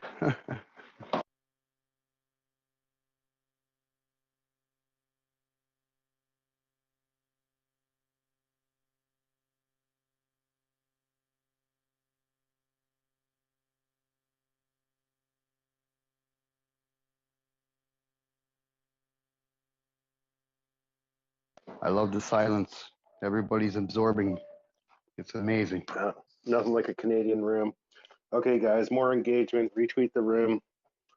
You know, do all the stuff there. I don't want to be the douchebag that does this, but 78 retweets right now, 24 quote tweets. We can do better than that. Get some more people up here, even people in the room. Come on, grab a mic. We're here for you. Otherwise, let's chat amongst ourselves.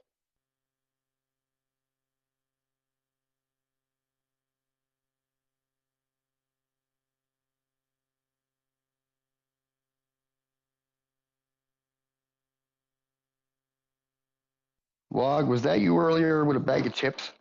Was that you in a bag of chips earlier?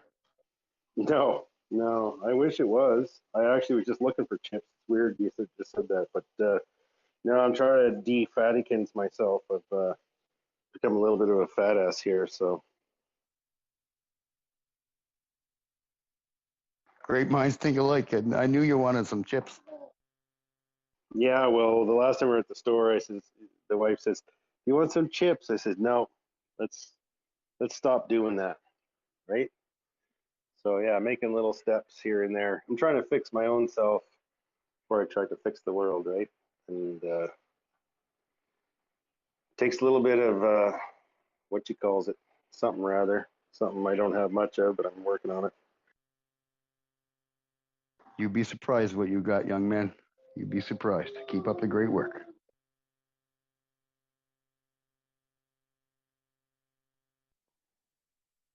I see that Olive has come up to the podium. Would you like to say something, Olive? I just wanted to say what an emotional day. I've been crying on and off listening to this whole mess throughout the day, and I just really appreciate the space. And my prayers are with Canada, and I just wanted to say that.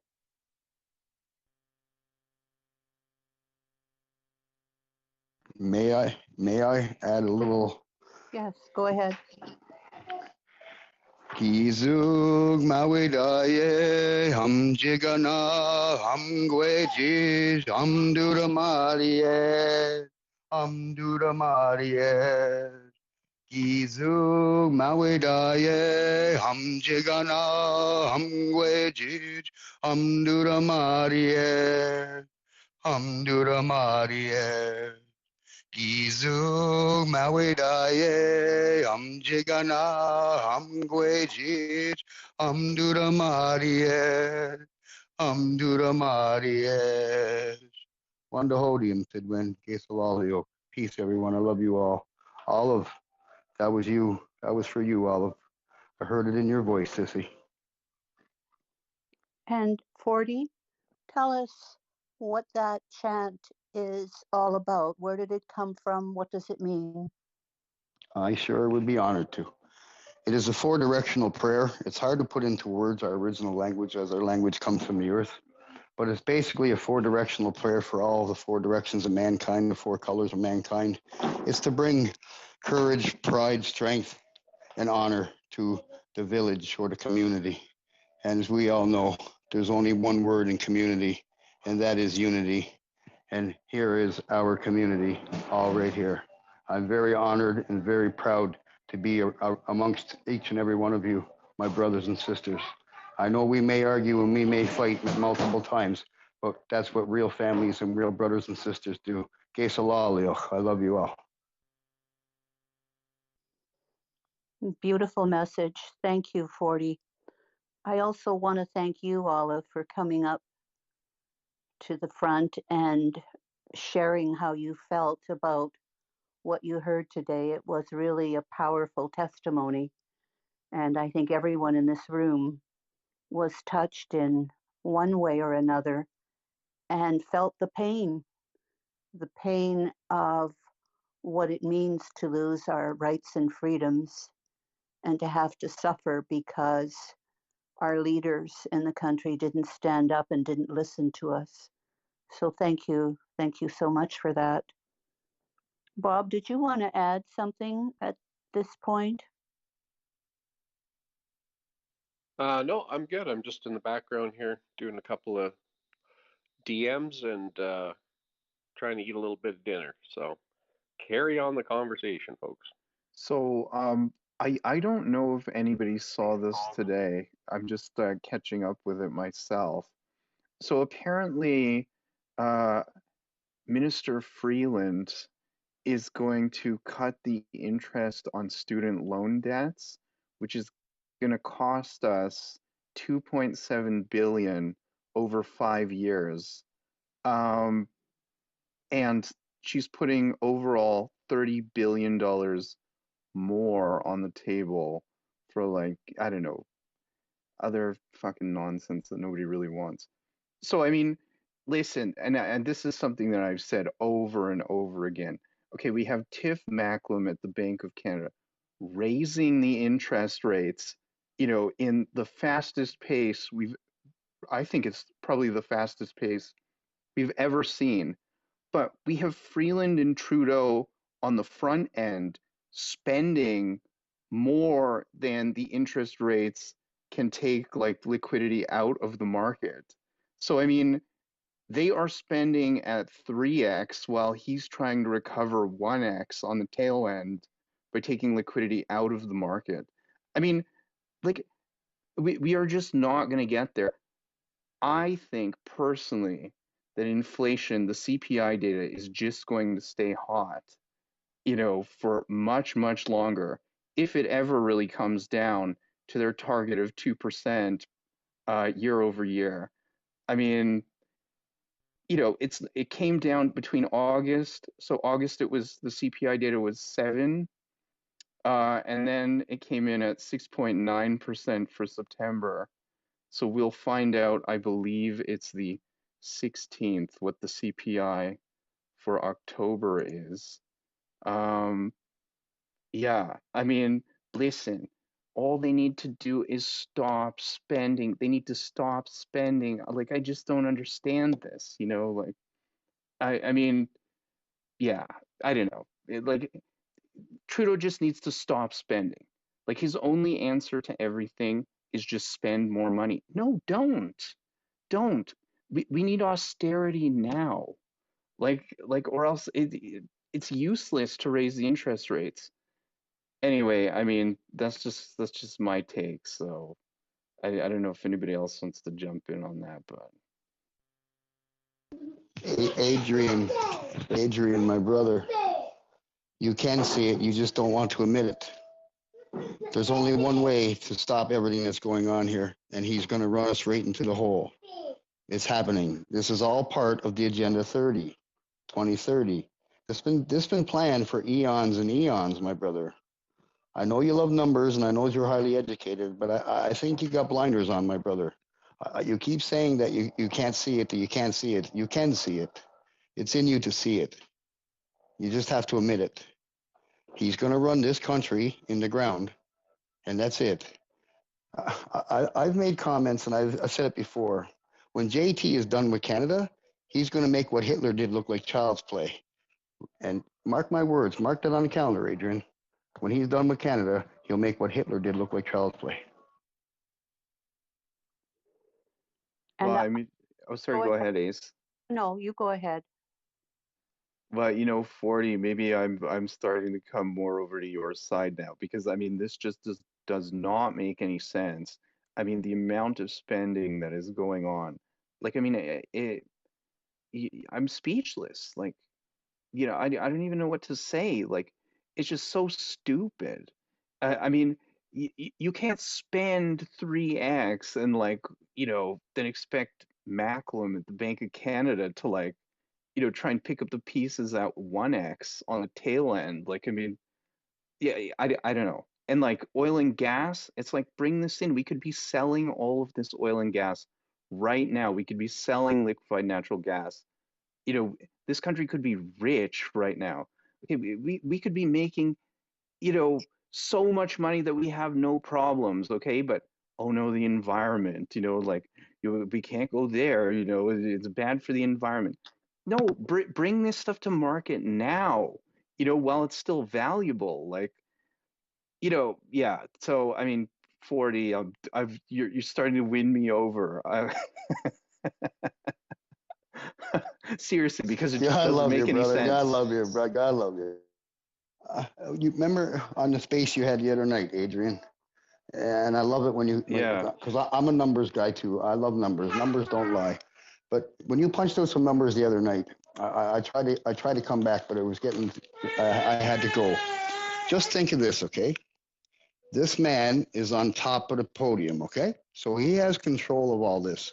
He even has access to our $47 trillion in our Indian trust fund, okay? So he's spending all this money, and what a lot of people don't realize, the kickback that he gets. Let's just say all the hundreds of millions he's spending. What if he was what if I was to tell you he was receiving 0.1% of all that money into an offshore account? Would you believe that? Or would you just think, No, nah? I probably would believe it, to be honest So with you. I mean, that's the more.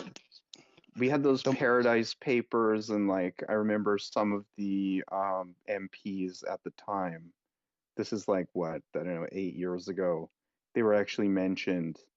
I think Elvis Stoico too is another one who had an offshore account, and it's like I know the banking world offshore can get pretty opaque. So, I mean, if it wasn't for the Paradise Papers, you know, we wouldn't have known about it. But sorry, go ahead, 40. I didn't mean to cut you off there. That's okay, my brother. So in saying that, for 1 second, my brother, just listen for a second, okay? In saying what you just said, you answered your own questions. The more he spends, the more he pockets. That we'll never know. It's been happening since beginning of time, since all corporations. Remember, Canada is not a country, it's a corporation. And it's all about money. And it's our money they're using. It's not theirs. Canada has no money. We have the money. Remember, I was the other day, left wing, right wing, but the bird controls the left and right. Without the body, we are the body. The people are the body. So the body controls the left and the right. So we got to stop placing blame on left and right. It's the body that controls the bird. We have to take back control. Thank you.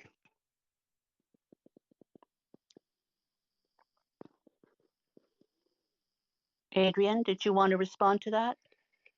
I'll just respond by saying, you know, yeah, 40's starting to win me over, you know, like, you know, maybe I have the blinders on and it's like, because it's like, what is actually going on here? Okay, it's like, I just can't understand it. It's like, the thing is though, I will say this though, like, a lot of people on the left are for not having any austerity, right? It's like I remember after the 2008 crash, and like I think it was like 2010 or something, they interviewed some kid in Union Station in Toronto, and like he was clearly on the left, and he's like, austerity doesn't work, you know, we have to spend. It's like that is like the liberal way of doing things. Like, no, no, it does work. It does work.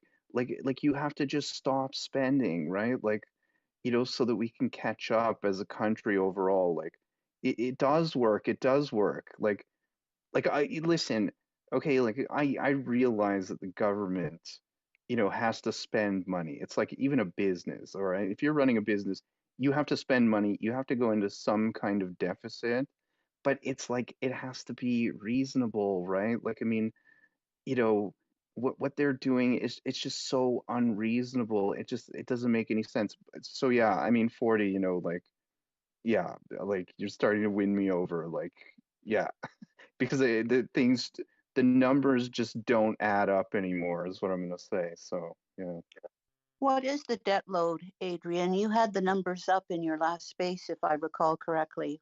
What's that number again? That Canada has the biggest debt it's ever had, and what's the number?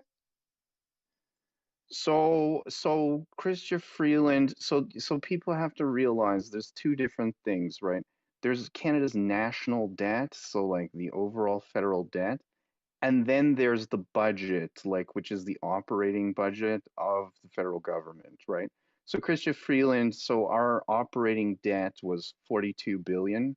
She says, "Oh no, that's coming down." Well, obviously it's coming down because now, the inflation is running so hot.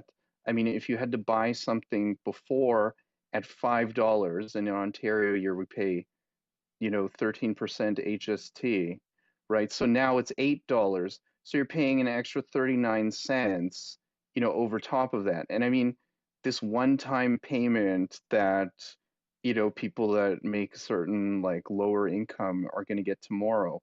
I mean, it really pales in comparison to what we are actually paying out in GST and HST because now everything costs more. So on each of those extra dollars, you're paying in Ontario 13 cents per dollar on all of those extra dollars. So, I mean, and that's across the country, right? So they are raking in money. So that's why their operating budget is, coming down because they're raking in all this money in tax. So, but just to answer your question, Ace, Canada's federal debt, so the national debt, and anybody, I encourage you can look this up. It's www.debtclock.ca, is 1,192,236,000,000 and what's that, like 400,000 right now. I mean, it's constantly going up. So each Canadian share of the debt is $33,211.01. So that means a child that was born 2 days ago is automatically in debt $33,211. The growth of the debt per day is $144,931,507.85. Per hour, per hour, so each hour that passes, it's $6 million. Yeah, I mean, these are just staggering numbers. They're staggering. Like, it's just, I don't know why more people are not outraged by this. I constantly, post about this. I was posting about this in the lead up to the 2021 election. A few people paid attention, not really, but like, I mean, my point is every Canadian should be very upset about this and very concerned.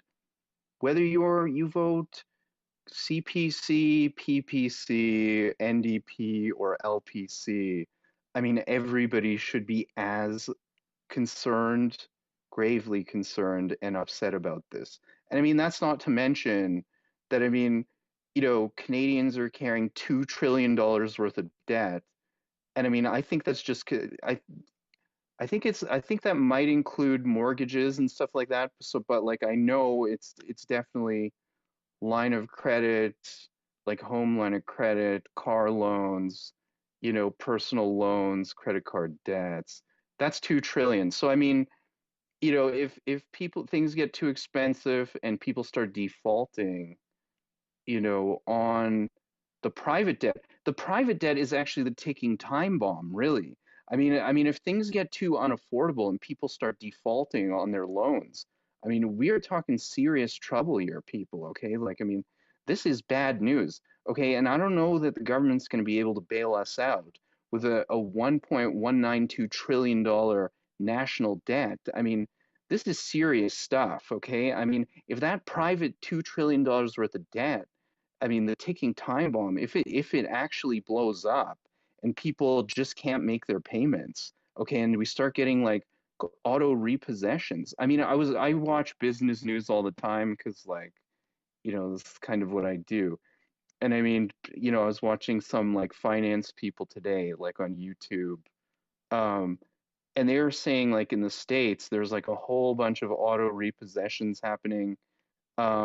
So I don't think we'll see the subprime mortgage crisis like we saw in 2008 because they've actually changed it. You actually had to have they kind of made the rules a bit tighter, so you actually had to have some money down, so they weren't giving people like, all these mortgages with basically zero money down, which was stupid to begin with.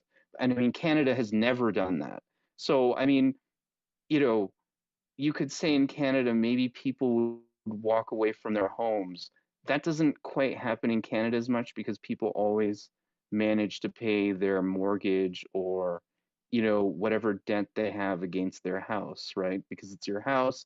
Like that's the last thing that they won't pay. But I mean, if they start defaulting en masse on credit card and personal loans and like car loans, and we have a whole bunch of repossessions and like then nobody has any money to actually like buy out those repossessed loans. I mean, it's just an absolute shit show. And like, I don't think people really get it, like these numbers are so bad. Okay.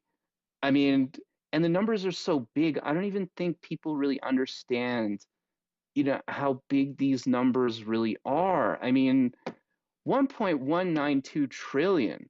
I mean, $6 million an hour. This national debt is going. This is bad. A $2 trillion private debt. It's just stunning to me. It is so scary to me, and I don't know why anybody else isn't afraid. So sorry, I know I monopolized the floor here. I'm sorry, but that's all I have to say on that. Yeah, it's just bad news. Yeah, I'm glad you took the time to explain that because I think many still aren't aware of all the different arrows that are involved in the global reset. And certainly, if you look around the world, the majority of countries that are being, let's call it, taken over or are in the process of being taken over, the debt load is out of this world. And, if you really want to bring a country down, destroy it financially, reduce it to nothing, and then rebuild it according to your own set of requirements as a new global community, if you want to refer to each country as a global community.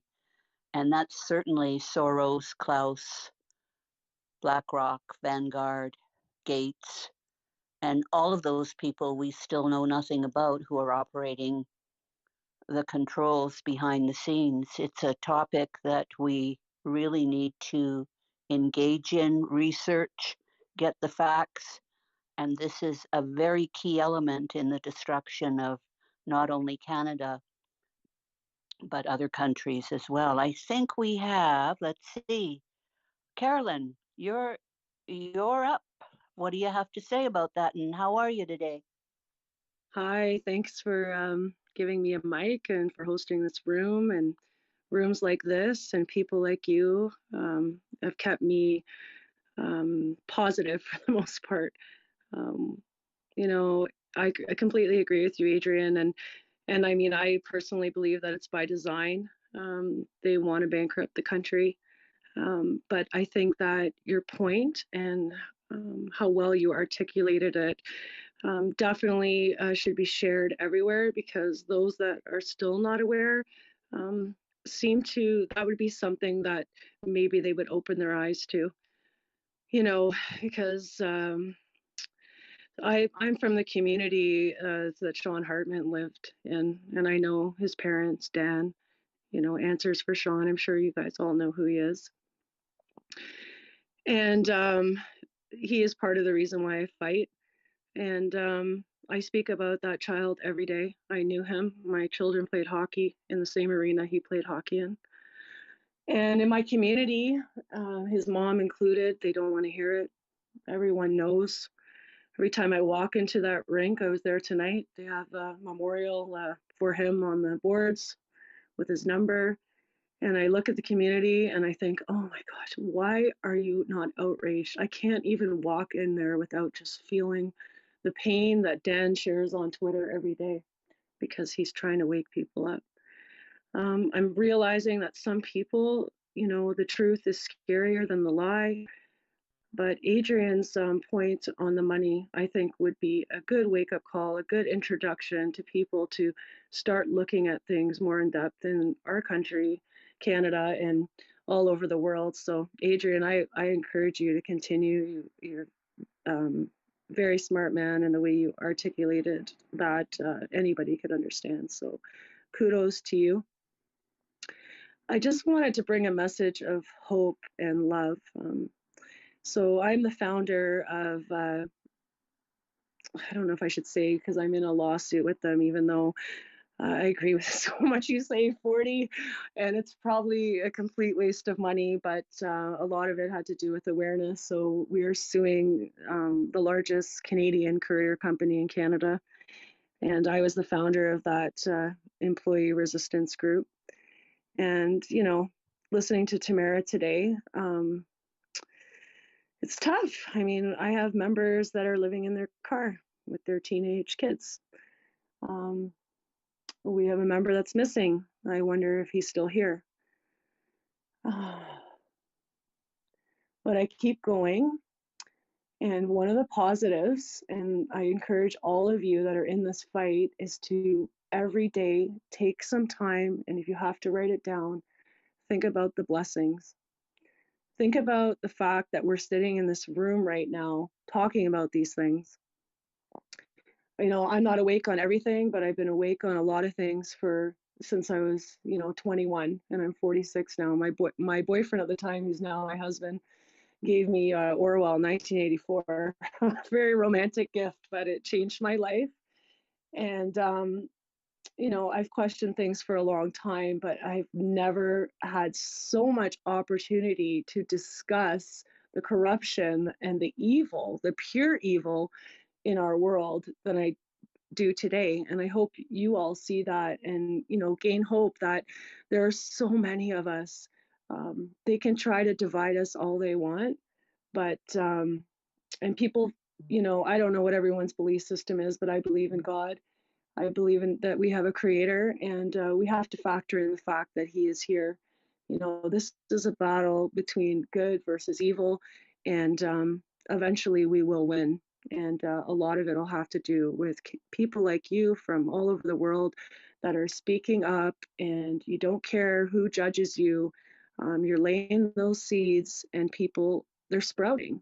And you should be all very proud of that, because it's not easy speaking the truth. I mean, we've been separated from our families, but it's so worth it. And you're all going to be on the right side of history. And I just want to say that I love you all, and keep up the good fight. Wow. Thank you for that inspiration and positive message. We do have to remain hopeful in spite of all of the things going around us that point to quite a dismal future. And I'm hoping that the time will come when, as 40 says, we can unite as one community, regardless of our political leanings, and stand up against what's happening in Canada. We have another speaker, Fringe. I don't think we've met before. Where are you from? And the mic is all yours. Okay.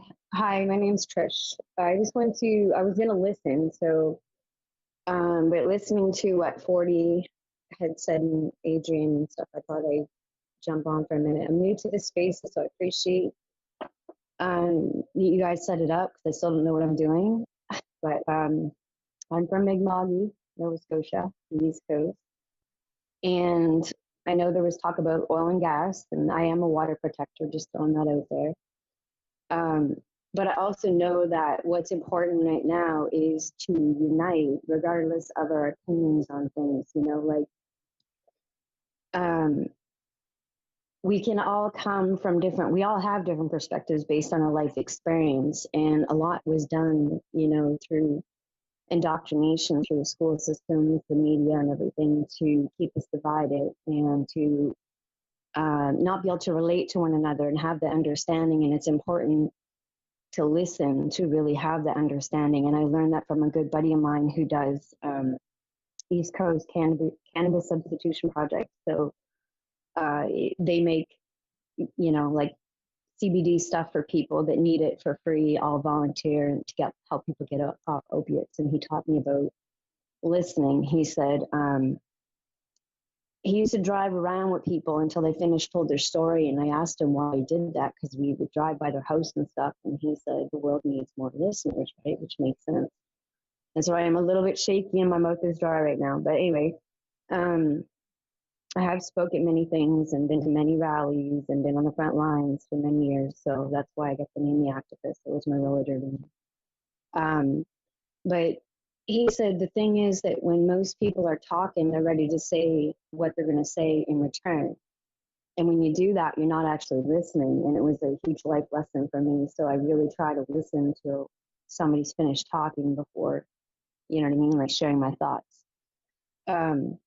But just to let you know, like I did work at a wellness center before the Rona, where we did aromatherapy. I'm a reflexologist. I've studied herbalism. I was going to be certified, but they removed the ability for my teacher to certify people as herbalists right when the Rona started.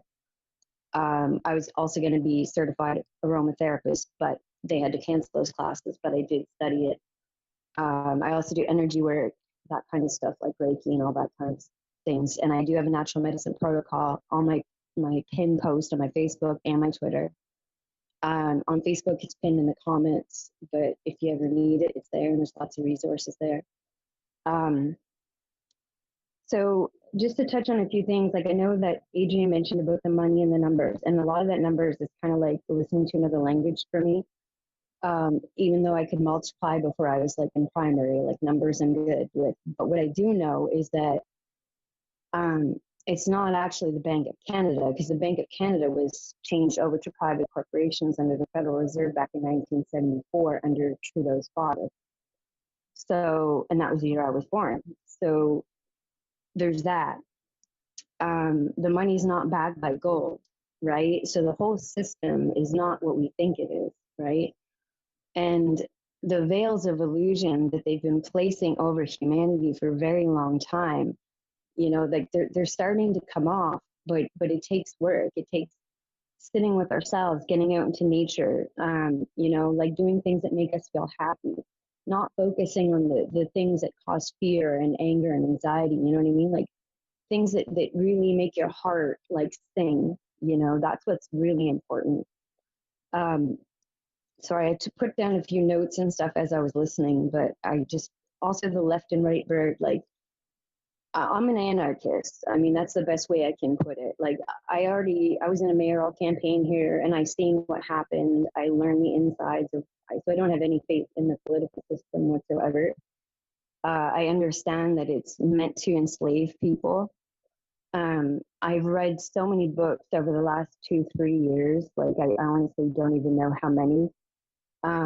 Everything for the Montauk Project, which was the mind control project that Stranger Things is based on, which is connected to the Philadelphia experiment, which is connected to the Rothschilds, Rockefellers, as well as the Allen Institute in Montreal and the Dr. Ian Cameron, who actually was one of the top psychologists in the world at the time and was asked to sit in on the Nuremberg trials. So, you know, the depth that we're looking at this, it's not just, you know, let's try to, you know, like follow or get these people to do something different. Like, and And language is really, really important. They use that to enslave people. You know, like the spelling was done on purpose, spellings, casting spells. Our language is important. That's why the indigenous languages and things like that are so important to keep speaking them. It's the energy that goes around the letters. It's the sound, the vibration, the language of our heart that comes out. That's what heals us as our own physical vessel, our own spirit and mind and everything, as well as like the rest of humanity. Like, but the language that we use, like saying Canada, and I know, like, again, this comes with the indoctrination in our school systems.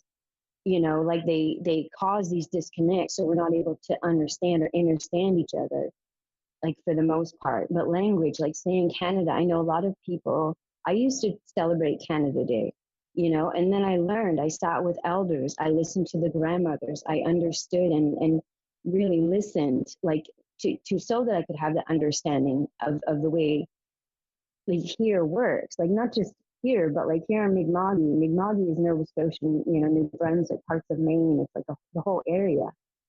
But things like Canada is a corporate colonial government system. Like it's a structure. It's a corporation, just like Walmart and fucking McDonald's. You know, like they operate under UCC law, Universal Commercial Code. So like there's the provincial laws, and then there's the Supreme Court. I did study law, but I left it. I didn't feel right in it. But anyway, there's the provincial law, and then there's Supreme law, the Supreme Court of Canada, which is like, you know. But then there's above that, which is UCC law. That's where the corporations operate within. It's like Canada. Canada's been here about 150 something years or whatever. Like the first peoples of this land has been here a lot longer. That's why when we say Turtle Island, it's not just to take away from those that feel that, you know, connection with where they live and they feel proud to who they are. It's to remind people, you know, and kind of have that understanding so that we can connect with one another and, you know, respect one another and live like together, you know what I mean, in this space. Because there's a lot of things that were hidden from us for a very, very, very long time. The school book, the whole school system is indoctrination system. Things like saying our leaders. Well, they ain't my leaders, I'll tell you that. They ain't my leaders. I know Trudeau comes from a satanic bloodline, and Theresa Tam is a man from China who sat on the Corona board before the Rona even happened. You know, like one of my buddies who was a pedo hunter, he passed away not too long ago because he wasn't, you know, well over other things, but he was tracking the Rona, the stats before it even got here. And I told him, like, I knew right away we need to not attach our consciousness to it. I knew it wasn't a good thing. And so he stopped putting up the stats, you know, but we were watching it before it even got here. Like, I mean, there's many of us that have knew this day was coming, but it's like all of a sudden it's like, boom, okay, it's not just like it had to happen around the world for it to shock people, kind of wake them up. And because a lot of us who've been called conspiracy realists for like ever, and I'm okay, I'll wear that badge of honor, like, you know what I mean? Because this is a spiritual battle. It's not just about this colonial corporate government and the bank and the money and all this kind of, you know, like rubbish or whatever. Yeah, we need it in this third dimensional world that we live in right now. But the reality is that it's a spiritual battle. It's been going on for a very, very, very long time. And Earth is only one part of that. You know, it exists way beyond Earth and this third dimension, right? We're talking the spiritual battle. It's brought to our front door. That's the thing, that when all this stuff happened, it wasn't like, you know, oh, we got to vote that person or left wing, right wing, all this kind of stuff. No, it was like, hello, you know, like, are you going to choose love or are you going to choose fear? You know, and those of us who are intuitive and knew these days were coming, we could see it. And it had to happen around the world for them people to be shook and awake. Because once people realize that the governments, I don't even like giving them energy by saying the right words, you know what I mean? Language, important. It's language is important. The governments, like it's, once you realize that they're not here for the people and you start seeing these things, you're piercing the first veil. Okay, there's way more beyond that veil. There's different levels to awakening. Right? And so a lot of times we hit these plateaus and we get stuck there, and you think that that's it, and you think you have awakened to it all. And then it's like you realize you were just underneath the surface, and you poke through and you see you're like busting out of another level of a cave. You see a whole nother level of world that exists. You know, this multi-dimensional universe that you live in. We're all multi-dimensional spiritual beings. And as long as we stand in our power and stay in our heart and keep loving unconditionally, you know what I mean? Like you can love and not, you know, create, you know, something negative towards another person. You know what I mean? Like you can still love and things like that and take action too, you know. Anyways, I don't want to take up too much time. I didn't mean to go on this much. And I just wanted to also say that my mom passed after she had the booster. And our last conversation was over it and all these things, and I was sending her all the videos and the proof, but she didn't believe me, even though she's normally one of the people to be fighting for everybody too, but she was taken up like many others. And so I wasn't welcome at my parents' house for the first time in 48 years at Christmas.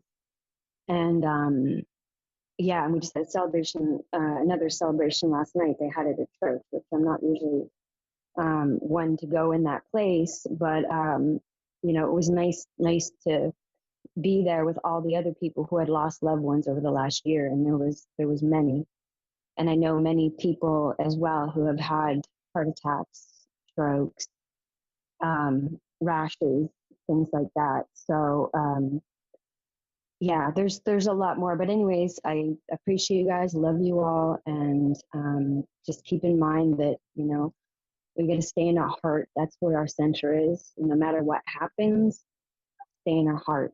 Okay. Oh, Trish, what a great message. So many things you've touched on. And I'm so sorry for your loss in your own family. And, you know, I share that pain with you for the losses in my family. And that is a very difficult thing to recover from. And it does push a variety of buttons, given how those losses happened during the pandemic. So my heart goes out to you. And I want to thank you sincerely for verifying and validating so many of the messages that we've heard in this great space this evening.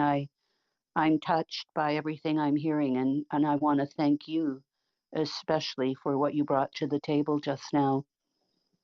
40, did you want?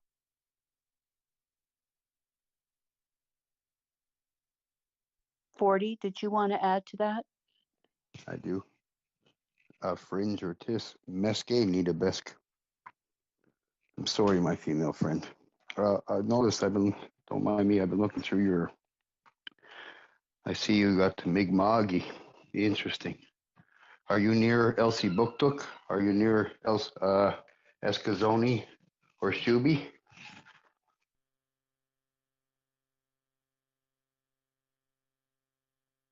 Fringe, I noticed that you're from Mi'kma'ki. Are you near Elsie Buktuk?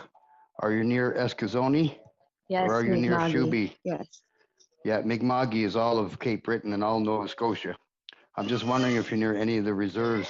I got a lot of brothers and sisters on them reserves.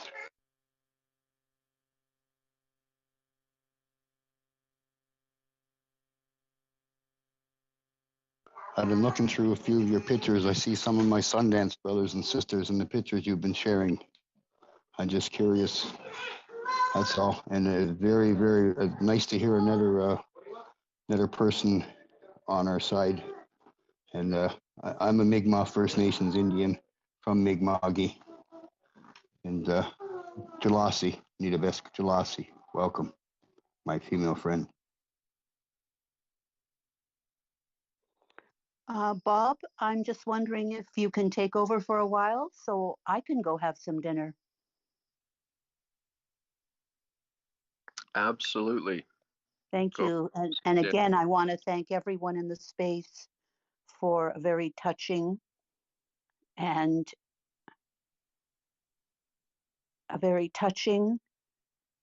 really a day that I'm never going to forget in history, that we got to share in hearing Tamara's voice and her authenticity. I'm still touched by it. I'm actually at a loss for words.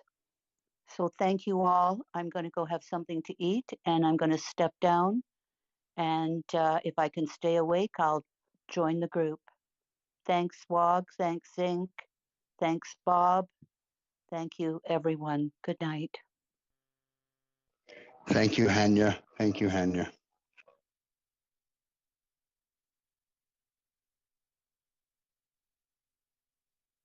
Bob, I think Zink might have fell asleep. He's been at her all day. Yeah, he's taken a well-deserved rest. Absolutely. Yes, if you could say that. It's amazing what they've done. I wouldn't be able to, if it wasn't for Zink and them, I wouldn't be able to be a part of this today, to be honest with you. I'd have no way to listen in. So I owe them a great deal of gratitude.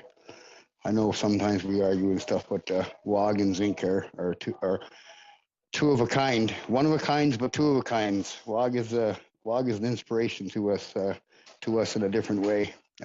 But WOG likes to say Zink's better, and Zink likes to say WOG's better. But I think they're both pretty good guys, man. I'm just honored. It's an honor to be on the same side of the fence as these two young men. That's for sure. And yes, WOG, I'm boosting you up, WOG. Don't worry.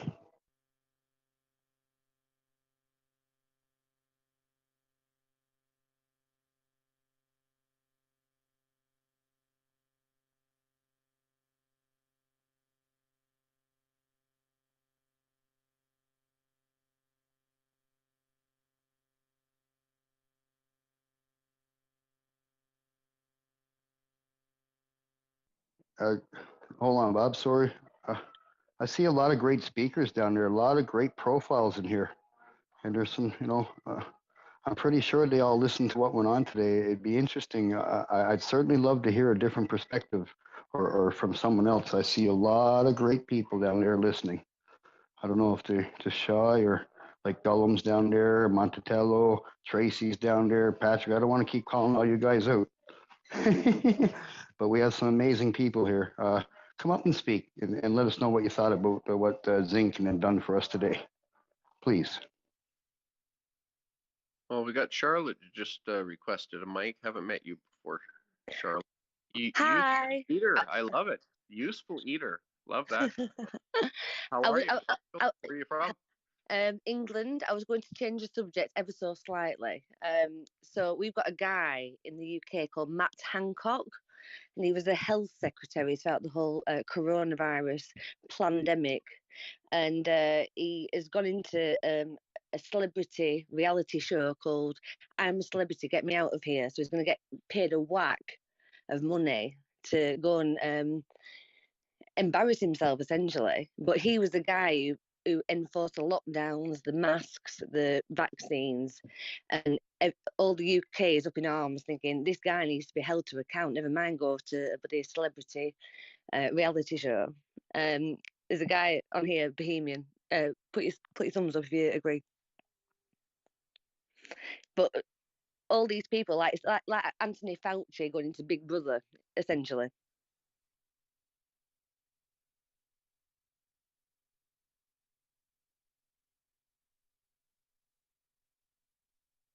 Yeah, Fauci. Wonder I was there in the commission today. Whew, it was intense. I don't know if you guys were watching it on TV. That was probably one of the heaviest days. I got to see everyone there. I mean, I don't know if you guys have probably all seen Tamara Lich speaking probably the most from the heart of all of them so far. That one's been pretty viral. It's like these messages are going to start reaching the people who are starting to become inquisitive, and it's just like you guys probably all know about the huge wave that's just happening right now, where there's more and more people coming and saying sorry for being being bad to each other the last little bit, and that's kind of all over. And I think it's very much in both directions. There was plenty of people who disagreed, and instead of being civil, we sort of got angry with each other, and we let tempers get high. We let families and friendships fall apart for the sake of politics and, you know, the divide and conquer rhetoric. Yeah, so some of them are asking for an amnesty, aren't they? Like forgive us for all the trauma we put you through. And do you think that that's what we should do? Yeah, I mean, I think there's forgiveness is like at the crux of it all, because first of all, I mean, the people who were afraid were subject to, I mean, I'm going to call it psychological warfare. I mean, you could say it's, you know, malevolent propaganda, whatever it is. It certainly was very deceptive. And, you know, you hope, Hypnosis, really. yeah, you hope that you would hope that you could trust the media that, you know, is in your country, in your province, wherever it is. And it's hard to just look at them and go, oh, well, you're a terrible person. It's like, well, yeah, you should have a level of discernment. And that's where it's like, you know, there's forgiveness, but there's also, along with that forgiveness, you better listen for a second, that you know, you got to have discernment. And if you're going to get afraid, relax. And as soon as you feel afraid or angry, you're not going to get to make decisions. Okay. You know? Bohemian, you've got something to say. Go on.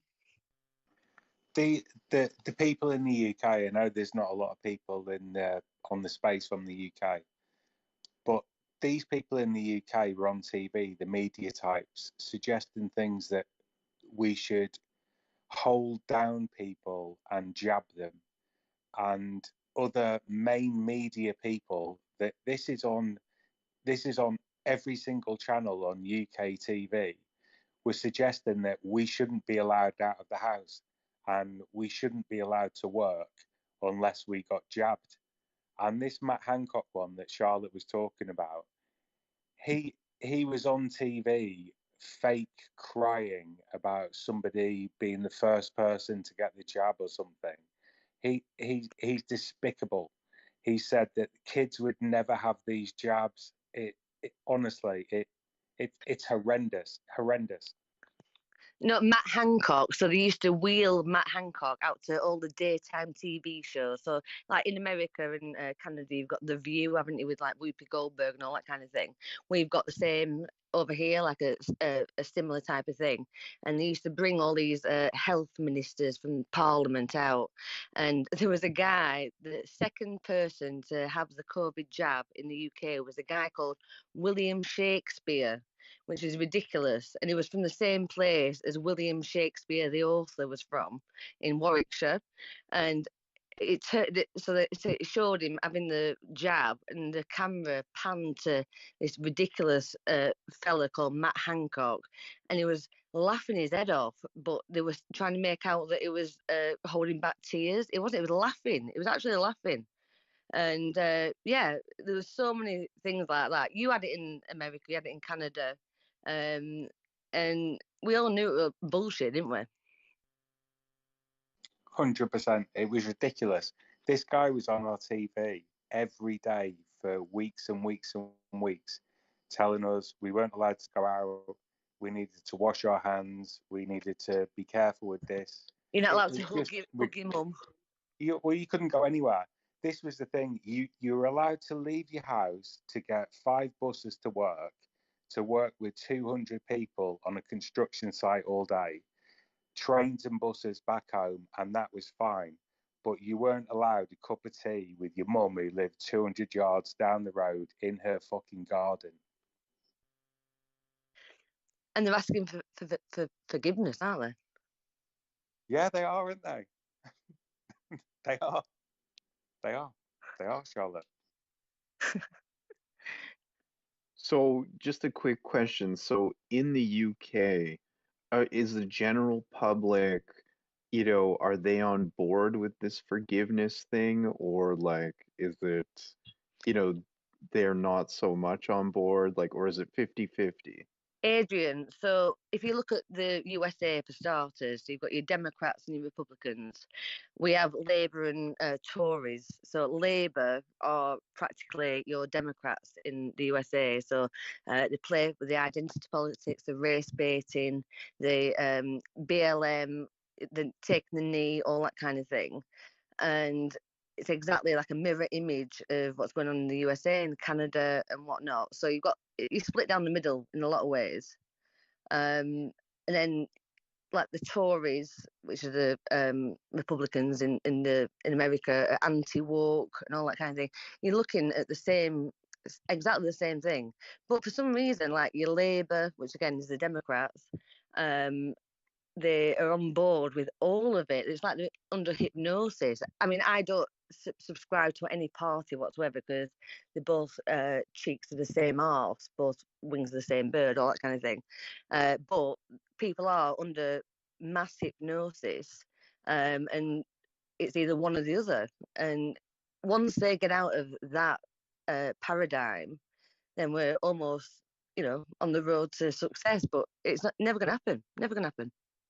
So you're saying that the general public, it's split down the middle with them? In terms of the vaccine and the coronavirus and all that kind of, Well, no. I mean, like forgiving people for their actions Okay. during the pandemic and stuff like that. Like, is the general public receptive to that message, or are they like, no fucking way? We're relatively new to this, aren't we? In terms of like revelations that are coming out, and so Right. What do you think, Bohemian? I think that the jabbed are prepared to forgive people because they need to buy into the fact that they've not been sold a total lie, and they need to think, oh well, it was a mistake, and they were doing their best, we'll forgive them. But because I feel like we knew what was going on, I knew when this vaccine came out that it wasn't stopping transmission, which they claimed it was. I knew it was dangerous, which they claimed it wasn't, and that's all been proven to be true. So I'm fucking pissed off about it because people were saying I shouldn't be allowed out of the house to go to the supermarket. But the jabbed are quite happy to say, oh, well, yeah, they were just doing their best because they don't want to admit that they were absolute fucking cunts about the whole thing. Do you know what I mean? These people, they didn't want us leaving the house. They didn't want us to be able to go to the shops. So Bohemian, are you saying that it's about saving face right now? They don't want to admit that they were wrong. I think there's a little bit if they don't want to admit they were wrong.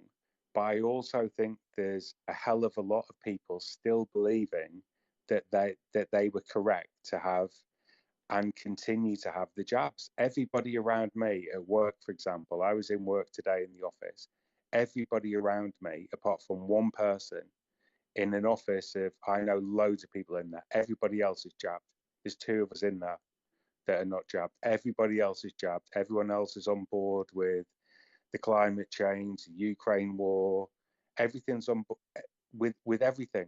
Anything the government says, they're on board with it. If I need another jab, I'll get one. What do you think, Adrian?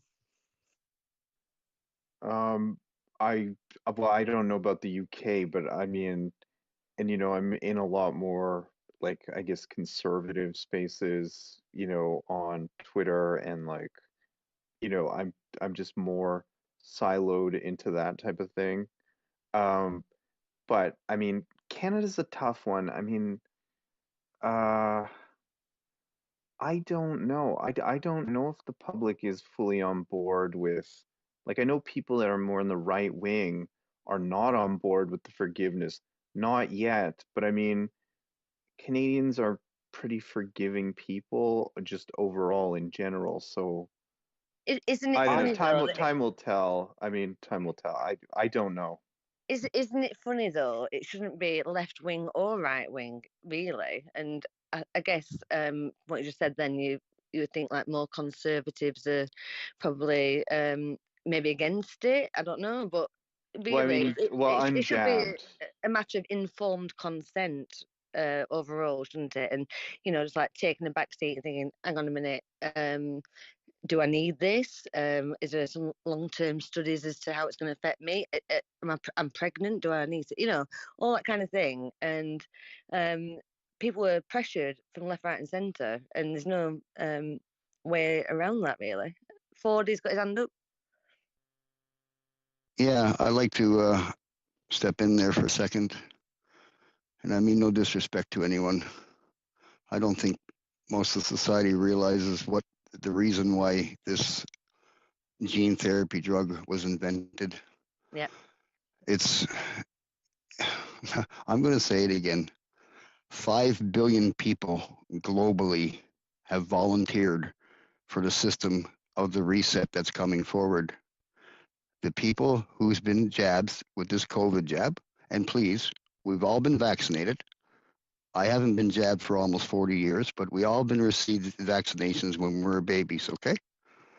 So we're not supposed to see through people, we're supposed to see people through. But they voluntarily give up what people claims human rights. And it's all part of the agenda.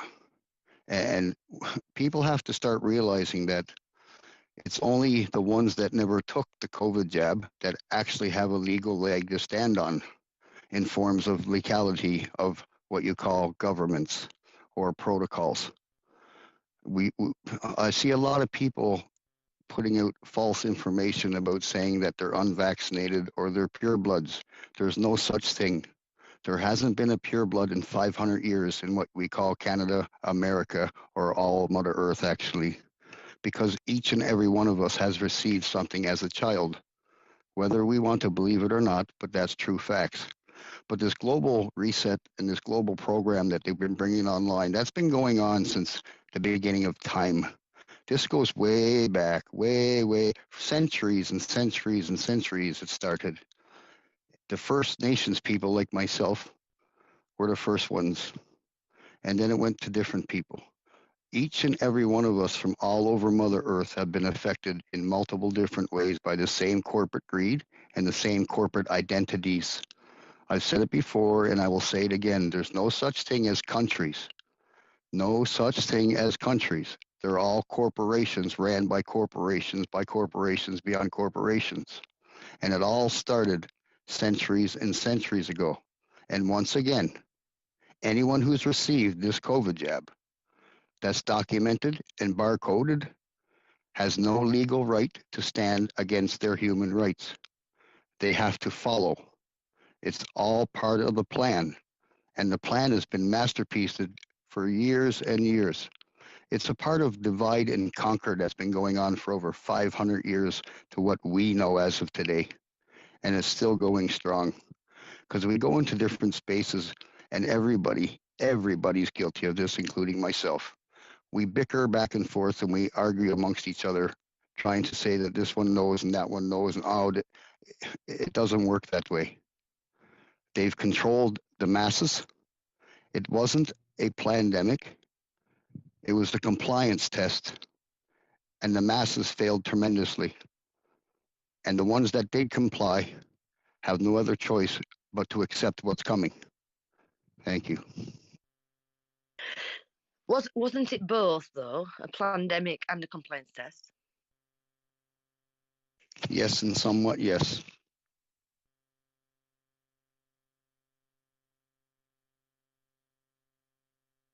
If there's a lot of people that love history, and there's a lot of people that do a lot of research and stuff. I've said it a few times. Henry A. Wallace should have been enough red flags for anyone. And that's one of the Americans' vice presidents many, many moons ago. You want to look at money, look at the American dollar. Henry A. Wallace changed the American money to put in special little things like the eye in the pyramid. It's all been planned. This isn't new. This isn't the first of its kind, and certainly will not be the last. The only way this ends, and it's the day that all these federal and provincial governments fear. They fear only one day, and that's the day that we all stand together as one. I'll say this one more time. A single bee is ignored, but when million come together, even the bravest run in fear.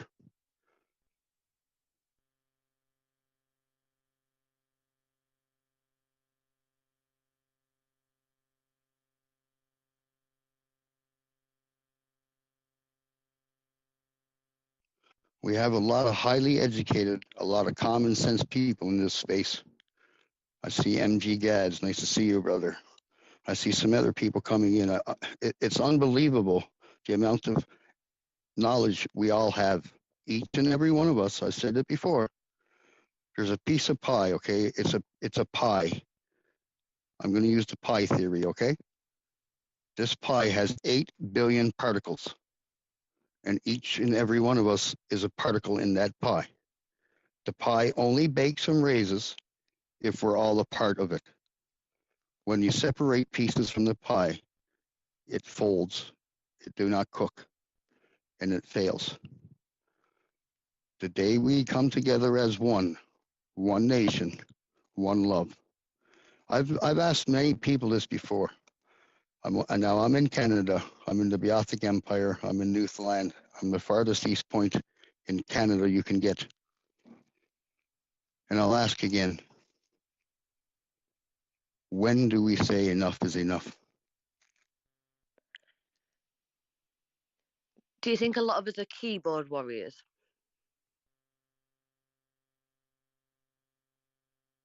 Well, we all are, in a way, aren't we, on a keyboard? Everyone has their purpose. In our culture, there's no race or religion. We all know our roles in our original culture. And the culture I speak of is 13,500 years old on what we call Canada. And our original First Peoples is the Anishinaabe and the Iroquois and the Algonquins. And they're upwards of 40,000 years on Mother Earth. This goes right across all Mother Earth to the first tribal peoples. We were the first tribal peoples. We were the first guinea pigs. And look what they did to us in Canada as a First Nations Indian, as myself. I've said it before and I'll say it again. They took 150,000 of us and only 70 some odd thousand of us survived. We never ceded no land. We never lost a war. And I mean no harm to anyone. What did they do to us? They took our food. Once they took our food, they took our water. Once they took our water, they put us in little tiny concentration camps. Once they got that done, they come after our children. And what's happening today as society as a whole? They're taking away our foods. They've been poisoning our waters for eons and eons. And now once again, they're coming for our children. 40. Do you think they are the same they that did that all them years ago? What was that, Charlotte? What was that? Do you think they, when you say they, are they the same people that did all those atrocities all those years ago? Yes. I can speak in my own land here. The same government in Canada is the same government that ran residential schools, the same government that funded the residential schools, the same government that raped, killed, and tortured us beyond words. And believe you me, I've been tortured beyond words. Some of you heard my stories, and I haven't told all my stories because Twitter will not allow me to speak 100% of my truth. I'm forbidden to speak my truth.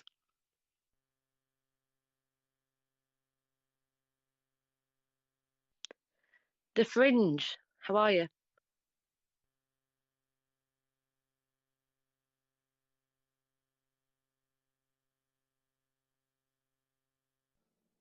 Fringe, are you there?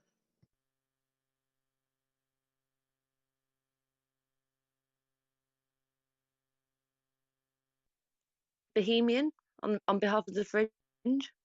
Yeah, it looks like she is having connection trouble on my end by the looks of it. Looks like she's trying to connect.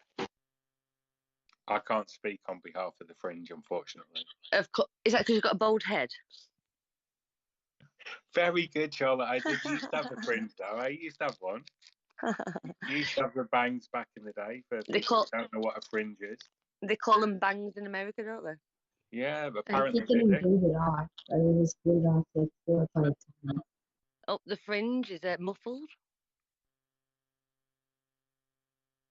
I was booted off like quite a few times. I keep resetting it.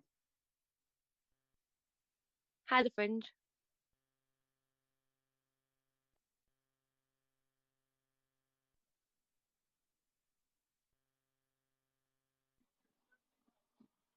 Are we just on the honor system here? I think so. Bob, are you noticing any glitching, Bob? Yeah, I'm having a bit of glitching. Yeah, that's typical for Twitter Spaces. Yeah, Patrick, go ahead. Welcome. Yeah, no, I've been listening in for a while. It's been kind of hectic trying to get some stuff done around here, but you know, from what I caught from Tamara's testimony today, definitely touched the cockles of your heart, so to speak. And I just want to say, 40, it's nice hearing that little one in the background. It always brings a smile to my face.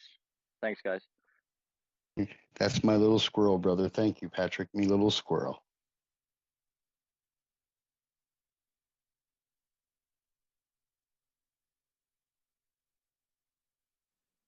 So I'm gonna step down. Great space, everyone. Good to hear from you, 40, Charlotte, Bohemian, Wogpog, Ace, Olive, Zinc. Thanks for hosting the space. Great job. Yeah, I'm gonna step down for a bit. I might be back later if you guys are still going. So thanks for hearing me out, and take care, everyone. Bye, Adrian. Thank you, Adrian. Keep up the great work, young man. You're a blessing to us. Thank you. Can we talk about media personalities, especially in the US, who should be persecuted for how they treated everybody over the last 2 years? Whoopi Goldberg, Joy Behar, Sunny Hostin, Rosie O'Donnell. Unfortunately, Charlotte, here in Canada, there's no accountability. Oh, really? There's no accountability for any provincial, federal, or First Nations chief and council. Nothing. They all have their asses covered. So, 40, we've been subjected to Piers Morgan. He came over to your land and then he's come back to us. And what an arsehole he was. And also... Pluck his feathers, will you? Pluck his feathers. You're also sending back James Corden. How dare you? Well, I know Canada. It's not you, but how bloody dare you, Bohemian? What do you think about James Corden?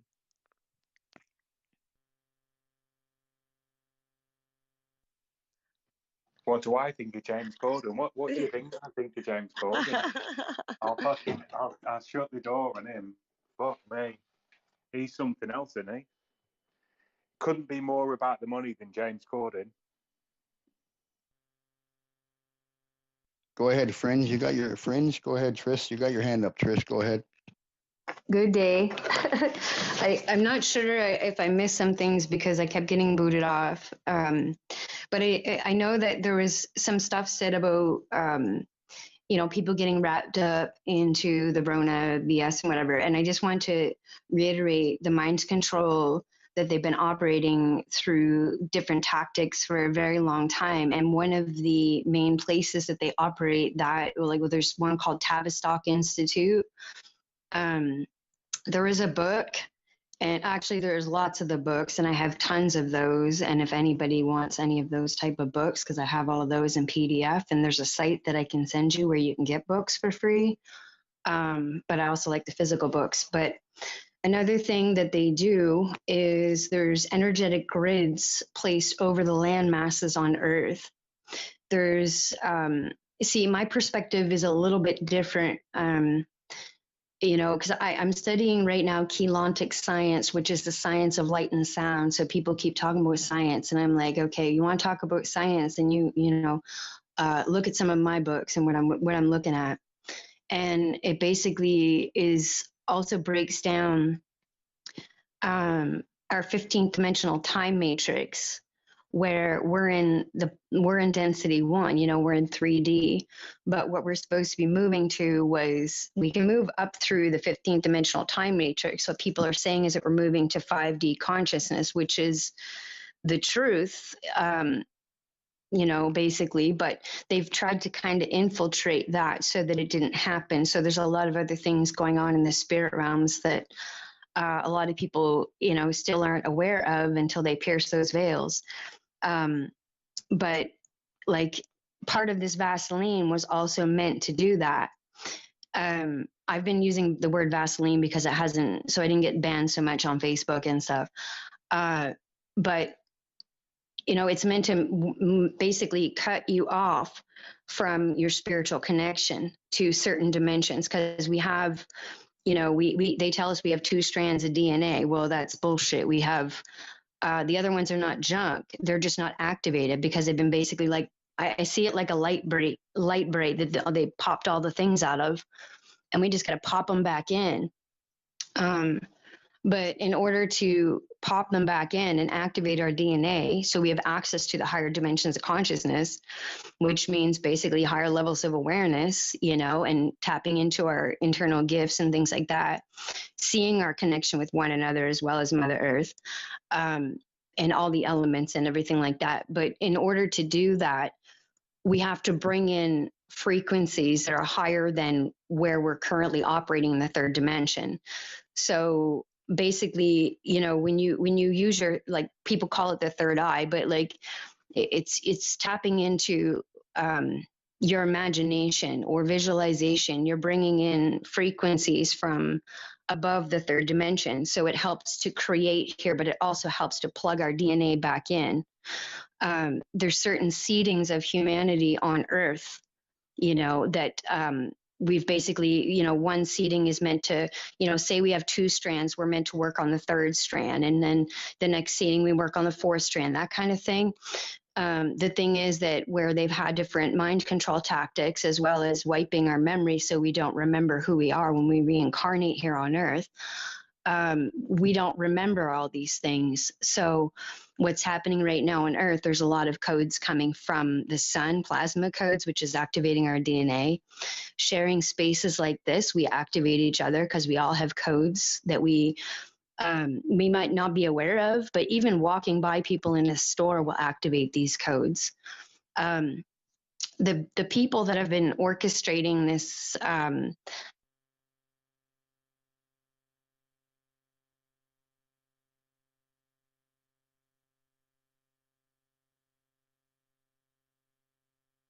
Did we lose Fringe, or is it just me? No, I can't hear a word, Bob. I think we lost her. Isn't it funny, Bob, when the right people get together and the right energy comes into the room? Twitter likes to play games with us. Interesting.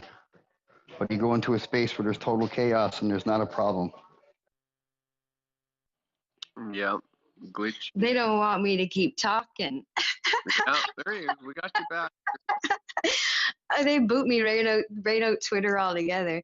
The people that are orchestrating this big illusion over humanity, it's like this spell, you know, which I'm sure many of you are already aware of. They've been aware of this for a very long time, like way beyond, like, I mean, we're the same people incarnating over and over and over on Earth, the same people, we're just playing different parts too. So we were all here during Atlantis, we were all here during Lemuria or Mu, things like that. But also one thing I want to mention is this is a time, well, actually 2 things, but this is a time of prophecy. It's a Hopi prophecy, the Bible, Revelations, all those type of things is right now.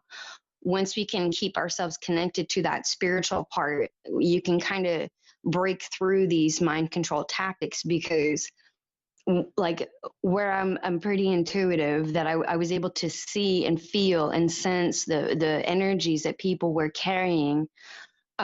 Just, they didn't want to feel fear. And here I'm working in a wellness center. People come in and, you know, they would ask for hand sanitizer that was like natural with essential oils, but yet they were trying to not be in fear. But I could feel that heavy. It was like somebody threw like a wet blanket over top of people, you know, and like I just try to share with people that'll listen, you know, just flick that blanket off, like shake it the fuck off, because we don't need to carry that weight. But they can get your mind, right? Like it's as gentle as a breeze on your cheek. You know, like you can be legit, like thinking the way you are right now, knowing that it's not right, and you know you don't believe in it and whatever. And the next thing you know, you could, you know, have a total change of perspective based on the fact that it's so heavy. It's the mind control tactics, not just the media. It's not just people that don't know what they're doing. No, no, no. This is purposefully done. Even the Freemason, I don't want to break down different secret society groups and churches and stuff, but a lot of those places, if you look at any of those places, they're built on ley lines, energetic ley lines that lay on the earth. They're also called dragon lines. So they take that energy and they funnel it, but that also has been awakening. So, you know, there's many of us that are working on the grids to help heal the grids and bring in, you know, the higher frequencies to anchor here on earth, so other people are able to tap into those, because they've been trying to cap off our time matrix so that other people aren't able to access it. However, it is within our DNA, because those of us that are here are angelic humans, have at least a 12 strand of DNA possibility to be activated. And this is not in some, you know, generations down the road. This is right now, you know, we have the ability to activate these. Some of us are also indigos. We're coming in different waves to activate even higher strands of DNA. Like some of us have up to 24 to, you know, 48 strands of DNA. This is why there's going to be children, you know, being born that are coming in with the crystalline structure, like already within their energetic fields.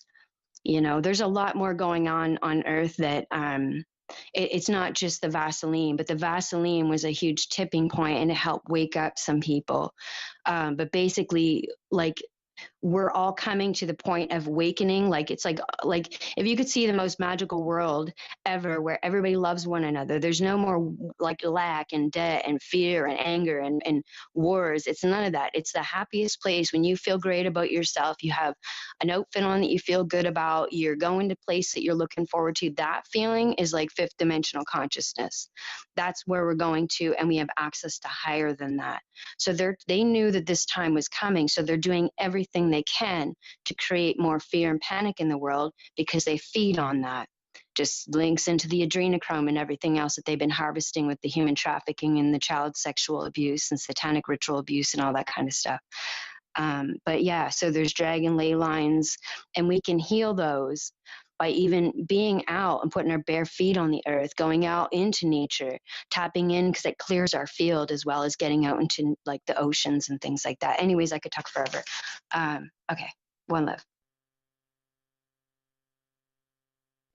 Yeah, I agree. Bare feet on the grass is a good feeling. But I'm in Alberta, Canada, and there's a couple inches of snow on the ground, so I'm going to have to wait about another 6 months before I can do that. Looking forward to it again. Charlotte, go ahead. Yeah, The Fringe. Loved everything you said then. You are a very eloquent person, and I could listen to you all day. I was interested in what you said about the Tavistock Institute. There's three things that come to mind when I hear that name. So the first one, the Beatles. The second one, it's recently closed down in London because the Tavistock Institute was instrumental in all this transgender pushing for the kids, and I think the main one in London has closed down because they're going to make it more localized. They're going to spread it around the country rather than having one main centre where these kids go to change gender and all that kind of thing. But the third one, you might not know this, but there's a daytime TV presenter in England. She's called Kate Garraway, and her husband worked for the Tavistock Institute for a long, long time.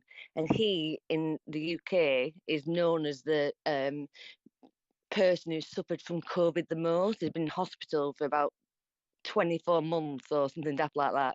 Anyone in the UK is in here can back me up on that. And he was like a psychologist who worked for the Tavistock Institute, and he's been the main focus of UK TV for 2 years, going, oh my God, COVID is a massive thing. And so, as a mind control institute, it just goes to show how much power they have, doesn't it? Bohemian, you might be able to back me up on that one.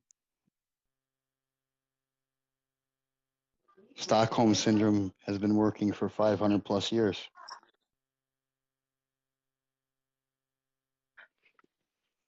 I can't So, believe how on board with it to every single degree people are. I mean, I was in work today, so I've been through a busy shopping centre, and it was full of people with masks, full of people ducking out of the way of you.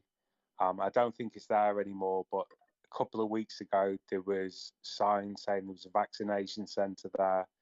It's just it's absolutely crazy. When I walked into work this morning, a girl walked into work with me. She'd been outside and she had 2 masks on. She's walked in through the revolving doors, through the paths where you need to go through to get to the lift, through like barriers, like going to a train station, pressed to get into the lift, and she's taken a mask off to get into the lift with me to go in to see her office friends and whatever. And she had it on outside. It's just it's fucking bizarre. The whole world's gone mad. It was mask central. I've seen hundreds of masks today. It's mental. Muzzles.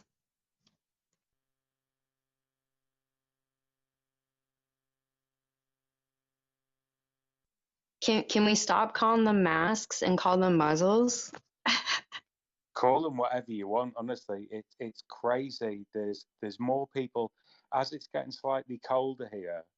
I mean, I'm in Kent, but I was in London today. But as it's getting slightly colder, more people are wearing them because the TV and the radio, I think, is telling people that there's going to be flu, there's going to be another wave of COVID, the hospitals are going to be overwhelmed. This is what we're getting every single day, and nobody's saying, listen, like you're telling us 80% of the population are vaccinated, and we're getting this flu and COVID, and everyone needs to get more and more and more jabs. It's like how does that work? Are the jabs not working? What's the crack there? Do you know what I mean? It's just getting silly now.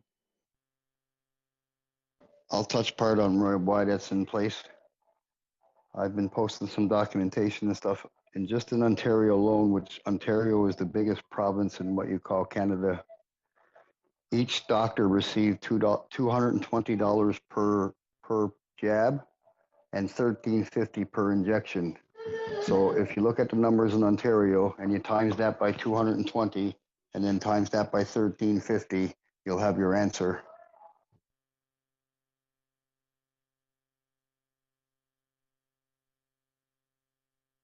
And what's the population of Ontario? 14 million? I think it's close to, a little over 13 million roughly, and 80 some odd percentage that's been vaccinated. And if you take it, if you add up the money, and I've posted the documentations that I got from Ontario, it's unbelievable, Bob. $220 they're receiving for each person, $220 plus $13.50 when they put in their code for the $13.50 on top of all that. And let's not forget now, guys, that's our tax dollars they receive for that, on top of us paying for them vaccines with our tax dollars. Every country the same. Like I'm here in wee town, Northern Ireland, and I haven't been with the surgery in over a year.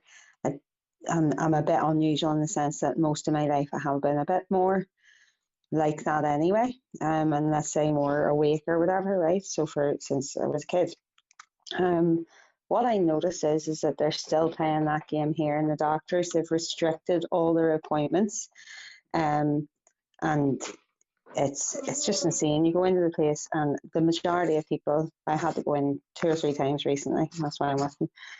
And it's all old people, and it's all jabs, jabs, jabs, jabs, jabs. It's all you hear of the people talking, coming in and out, all older people. And I think of the money that's coming into that place solely from that, and how they are not really doing anything near the amount of work they would have been doing before. It just beggars belief that people aren't clocking this, And the doctors, at the end of the day, you're in that job, you've got kids, you got a life. What do you do? How do you step outside of that? How do you step up to the plate and put your head above the parapet and say something? It's just it's gone so far now, you know. Well, remember, it was 2 weeks to flatten the curve, right? Then you get the 2 jabs, and it'll stop COVID Okay. in its tracks. And if you don't, you're going to be, spreading this like crazy. And the whole thing was just, No. bullshit from the get-go. And then we find out everything later, right? 2+ years later, that they didn't even test if these experimental jabs would stop transmission. Didn't even test for it. But yet the mainstream media and our health officials, like in Canada here in Alberta, we have a chief medical officer of health that's appointed, is telling people, oh, it's safe and effective for pregnant women. And I'm posting the Pfizer product monograph saying there's zero data, and I get suspended on Twitter, right? I'm not saying anything. I'm just saying, how can you say that? That the answer is we don't know this information. It's not We posted. we have a lady over here called Vicky Mail. At Vicky Mail, I'm sure Charlotte knows who she is. She's from the Imperial College London. Obviously, Gates funded.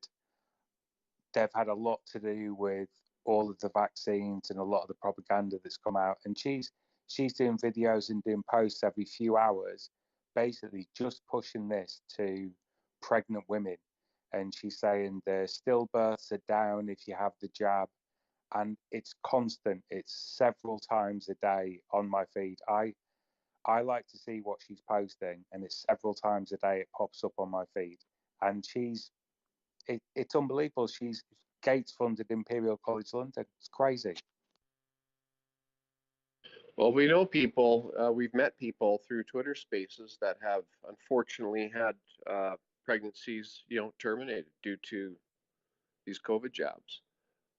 Statistics out of Ontario, 40, were the most noticeable because it's the highest population province, right? But the amount of miscarriages went from, I don't know, 4 per, I think it was every 3 months or something like that, to, I forget, it was under 50, I think, but a huge increase. And no one's talking about that, right? And if you tried to, you were at least on Twitter, if you tried posting any of this statistical information, your account got smoked, right? Our chief medical officer of health here in the province of Alberta, Canada, actually went on Twitter and on the news and said the flu disappeared. We had 0 cases of the flu. That's impossible. That's just statistically impossible. Our ICUs are full of vulnerable people every flu season. They're full. Our province has 4.5 million people. We have 173 ICU beds for 4.5 million people, and it's full every flu season of vulnerable people from flu alone. But yet they want us to believe that the flu disappeared. That's right? exactly the same in the UK. But going back to the babies thing and the issues potentially there was an investigation in Scotland in the UK, and they decided that there was no issues whatsoever during pregnancy because they'd been told that the jab was safe. And that was their conclusion into the investigation. And what they wouldn't do, and they come out and said this, they didn't want to take the vaccination status of the mothers because potentially that could undermine the confidence in the jab. And that's what they said. Yeah, that's what I call crimes against humanity. That's what they said. It's unbelievable. It's actually unbelievable. They come out, they said they didn't want to undermine the jab, so they didn't take the vaccination status. So essentially, they've not done any sort of investigation whatsoever, and they are pushing this very heavily on pregnant women in the UK, all over the UK. They're pushing it very heavily. Even today, they're at it. I know.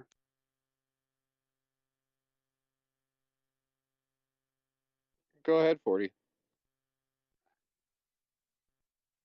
there's only one way to get rid of a nation, and that's to get rid of the life givers and the children.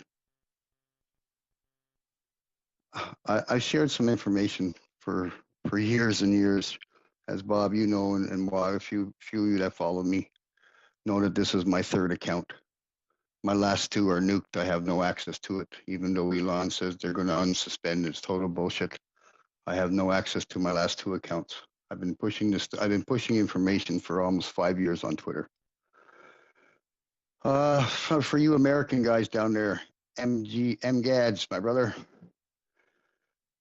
Back in 2015, Dr. Barrett, MG, you probably know about Dr. Barrett and the Obama administration.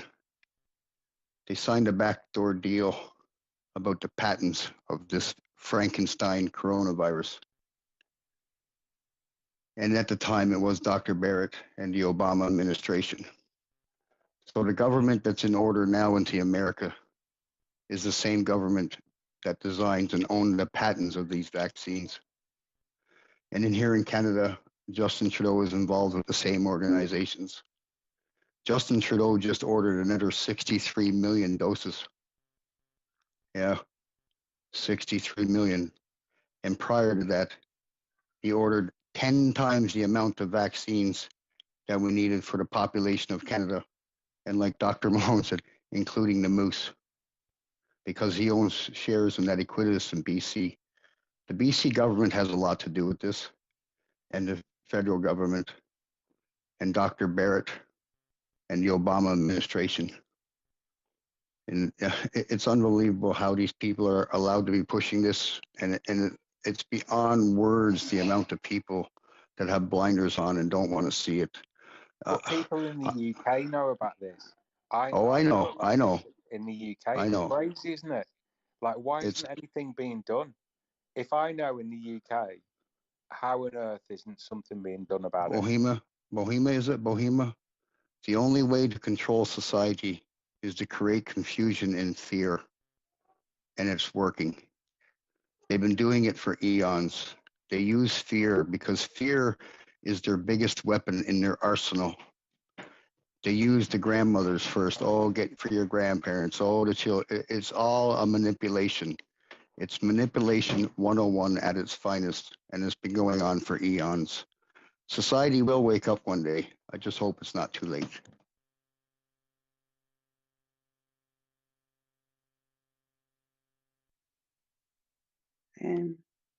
I wanted to say that about some of the hidden things that you obviously picked up on so much earlier. Just when the instant the pandemic started, I knew it was not 2 weeks to flatten the curve. I was telling everyone in the workshop, everyone probably thought it was nuts, but from day one, at least I said, look, you know where I stand on TV, music, all sorts of things. Not that I think everything's a devil, but it is crazy the things that I found. On the Department for Food and Rural Affairs, DEFRA website was hidden. In 2019, it was last edited for field trials of, what do you call it? I've lost it. Genetically modified organisms, right? Now, this listed loads of drug companies and vaccine manufacturers and the ones that actually research and test them and make them, you know, the ones that are looking into, I've tweeted it, I'll try and put it up in the bush thing. And yeah, that was really, really like right there and in the open, along with patents, which I found at the same time, like you were mentioning. But this on DEFRA, on a government website, kind of hidden in the side, looking like it's animals. It's not, but at the same rate, I just want to ask, they are doing animals. I think jabs have been bad for a long, long time. What I've noticed and picked up on some bigger breeds is that an uptick locally anyway, in male dogs not dropping the second ball. It's actually a very rare condition. I worked as a veterinary nurse when I was much, much younger. And yeah, it's very strange. And I'm wondering what's been going into things for a while, you know? Well, here's an interesting story in the province of Alberta where I live. If you were, when the jabs initially came out, you were given a card.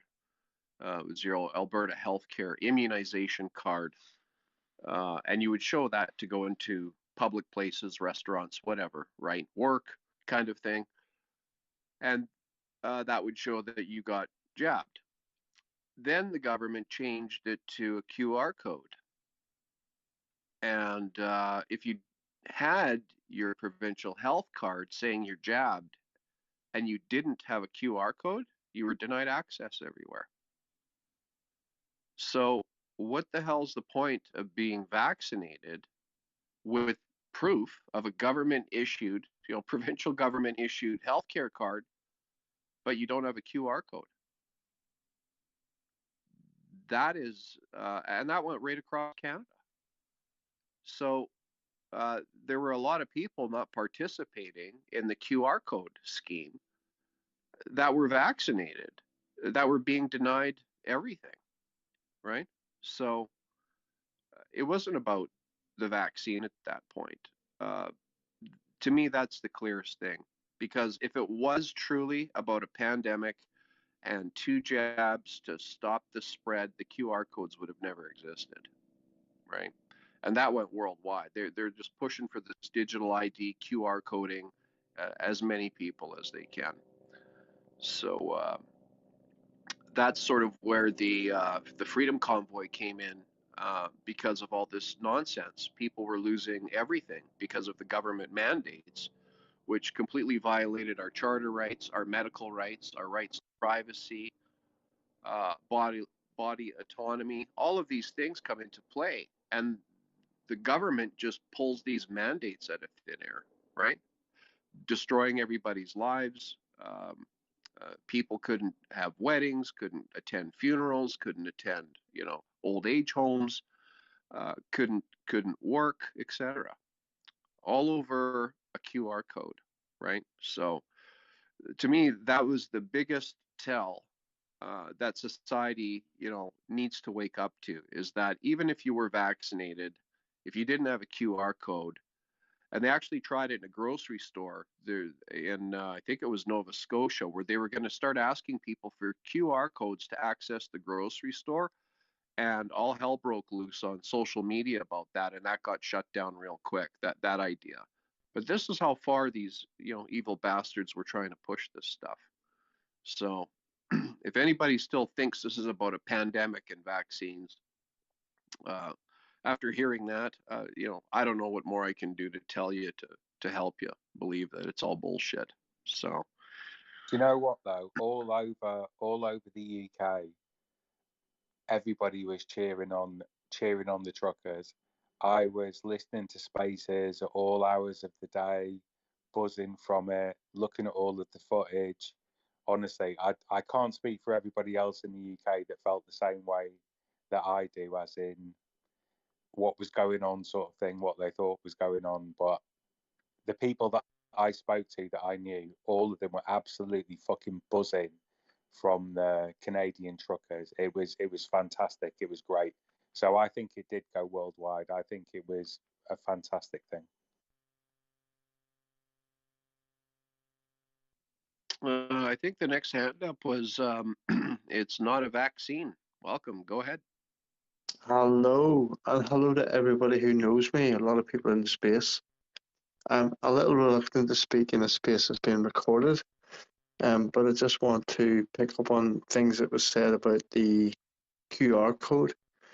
So, and also with the veterinary side of things, QR codes have existed for a long time in the food industry, where they can track and trace the genetic code for things like BSC and mad cow disease and all these different diseases we've got.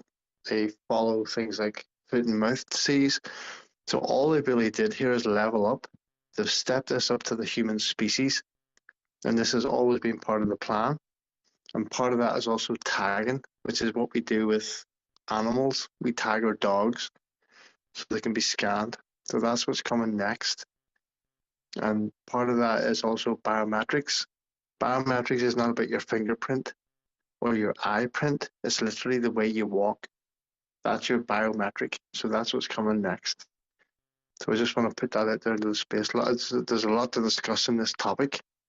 I think we're missing the main thing here is that literally our voices are our biometric, our mannerisms, our mood swings. This is what's being monitored in these recorded spaces. So just take that on board, guys. We're basically feeding them the information that they need to fight what we're trying to push against, if that makes sense. Oh, absolutely. We're feeding the AI machine like crazy. Absolutely, we We're are. telling it what it needs to do to beat us. So we need to come up with a different strategy. And that's only really an opinion. Well, in the modern day of communication, I don't think that's possible anymore, right? I don't see a way around that. To even our telephone calls, whether it's on a landline or a cell phone line, all of this stuff's being recorded, right? I mean, that was back before Snowden, I think, right, with Prism. Yeah, well, he only brought us to light. Pardon me? We have to think. We have to take this back to basics. It has to be sitting on a park bench. Yeah. Two people having a discussion. Yeah, that's exactly right. Yeah, park bench and no electronic devices on you, right? Because even when our cell phones are off, they can listen. So I mean, it's just I remember when that Alexa came out or whatever, and some of my relatives got it, and I'm like, "Are you crazy? They're listening to everything you're saying." No, they're not. Sure enough, it comes out a year or two later. They're spying on everybody. I'm like, or home security cameras, all these things, right? The electronic surveillance nowadays, man, I mean, it's going to get to the point where you do some wrong speak and you walk out your front door and the drones are going to come after you and chop you into a million pieces with their propellers. I mean, it's getting that ridiculous. Well, I've got a similar background to Abu Dhabi, Dubai, Dhabi, where I was basically in the meat industry. So I seen how they tagged and traced meat and the system they used and the algorithms and the tracing mechanisms and the codes, the things that were scanned, and they were very, very similar to what actually is going on with this track and trace.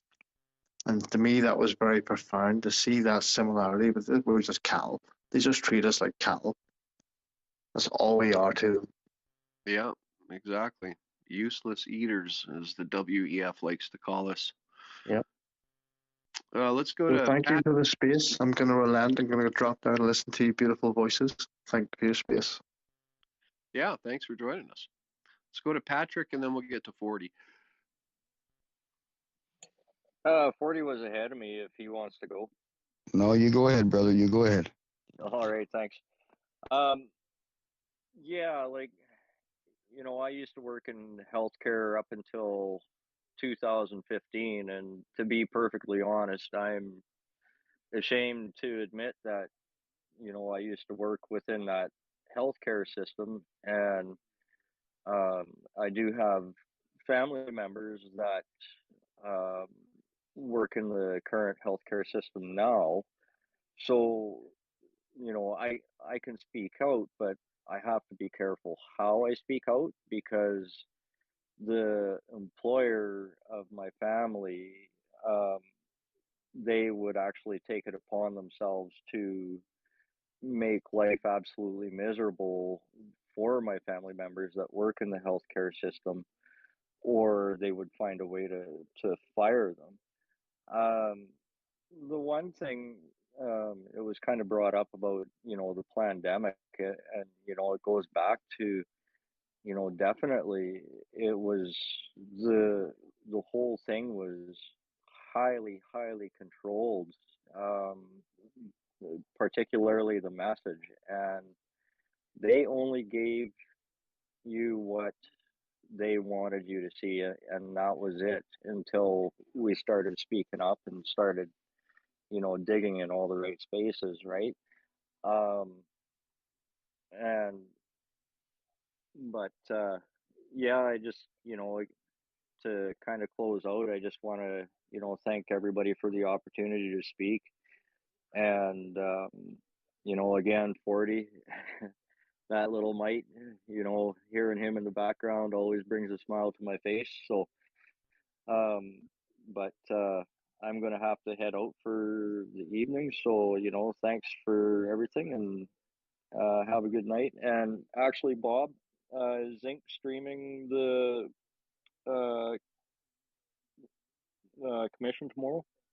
Yeah, if you look on his Twitter line, there's information there. Just click on his icon and he's got some information there for it. He's got a invite for the space for tomorrow morning, I believe, at 7 a.m. Okay, sounds good. Thanks, everybody. Thank you, Patrick. Sleep well, brother, or enjoy. I'm going to bring some history to life here to see if I can open some eyes. Some people heard me say it before, but there's some new listeners. Let's go back to 2009.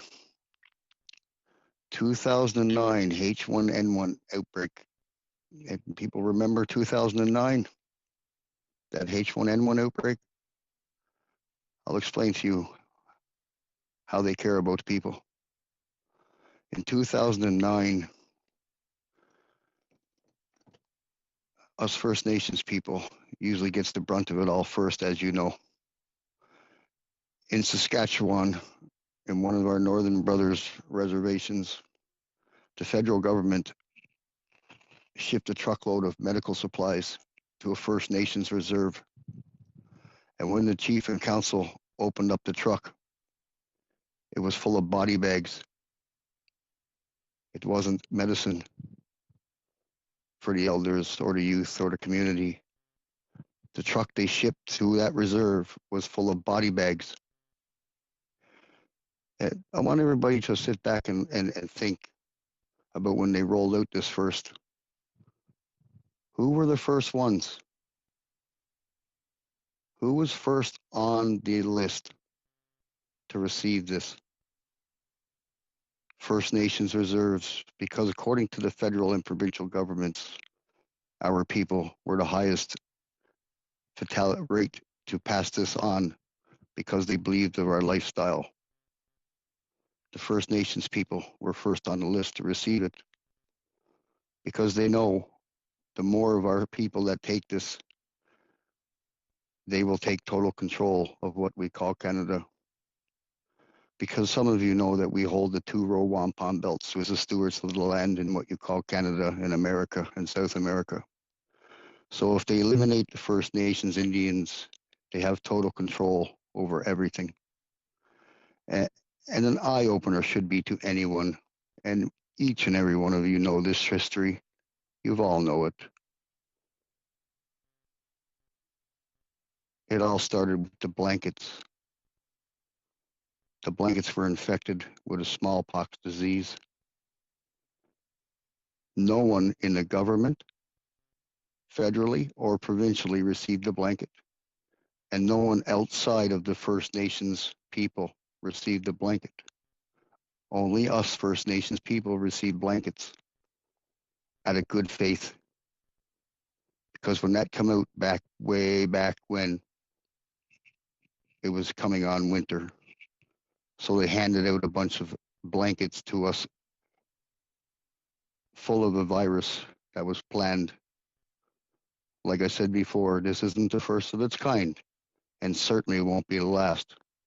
And please, everybody listening, don't ever think that they won't come and take the children. They will. And if they don't take the children, they will take you. Some of you know that the documentation's been floating around about them building concentration camps. They even have it on their websites of all over places of Canada. They're looking for security guards and medical staff to apply for these concentration camps for the unvaccinated. So I think it's time for society to open their eyes and truly understand what is coming. Thank you.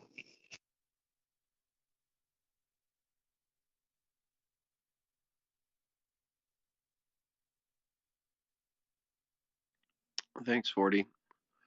Awog, I've got to rotate out in a bit, so I'll send you a mic if you want to be our co-host for a bit. But if anybody else wants a mic before I go, I'll load up the mics.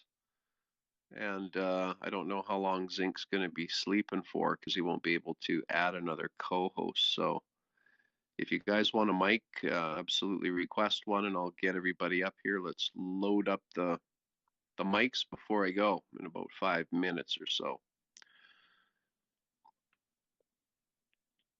Thank you, Bob. I'm soon going to step down. I have to put the better half got home.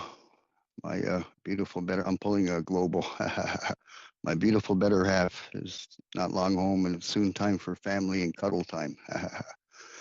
But thank you, Bob and Zinc. It's always a pleasure. It's a truly honor to be with you all and listen to everyone's little part of the pie.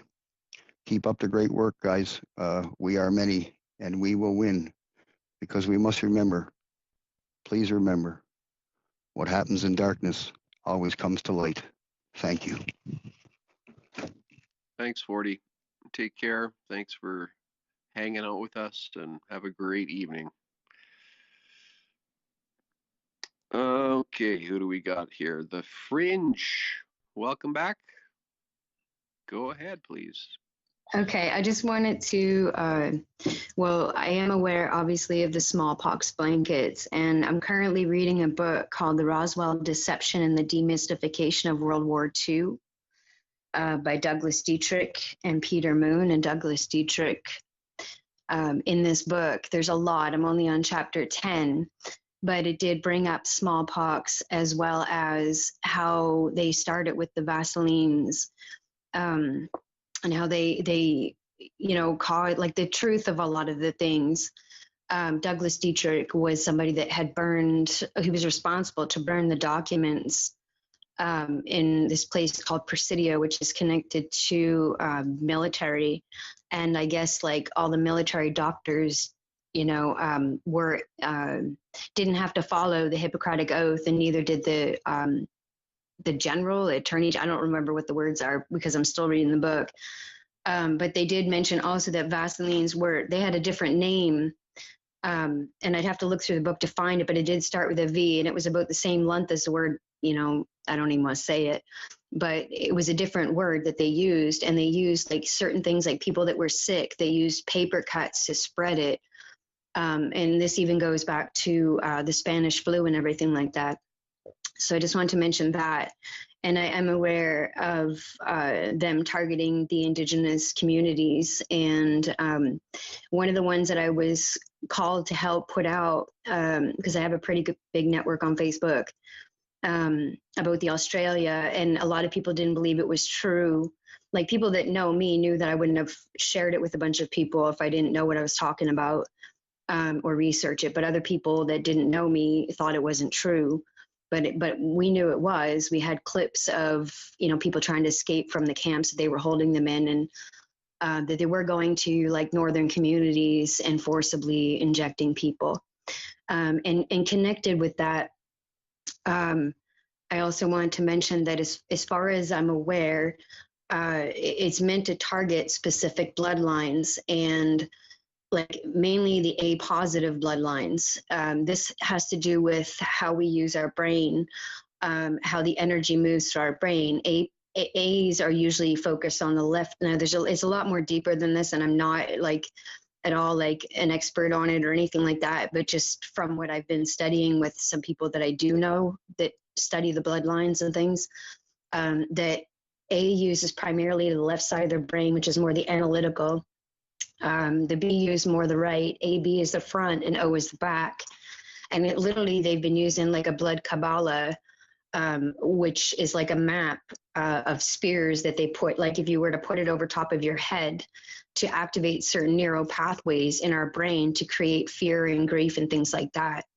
So that's just one of the things that they've been using. But I know that they have been targeting those with primarily the ones that have compassion and empathy, because certain bloodlines don't have the same things within their DNA. Like they've already created certain neural pathways where they only operate, say, at in the channel of despair or fear or anger and things like that. So they're not using the frontal cortex of their brain.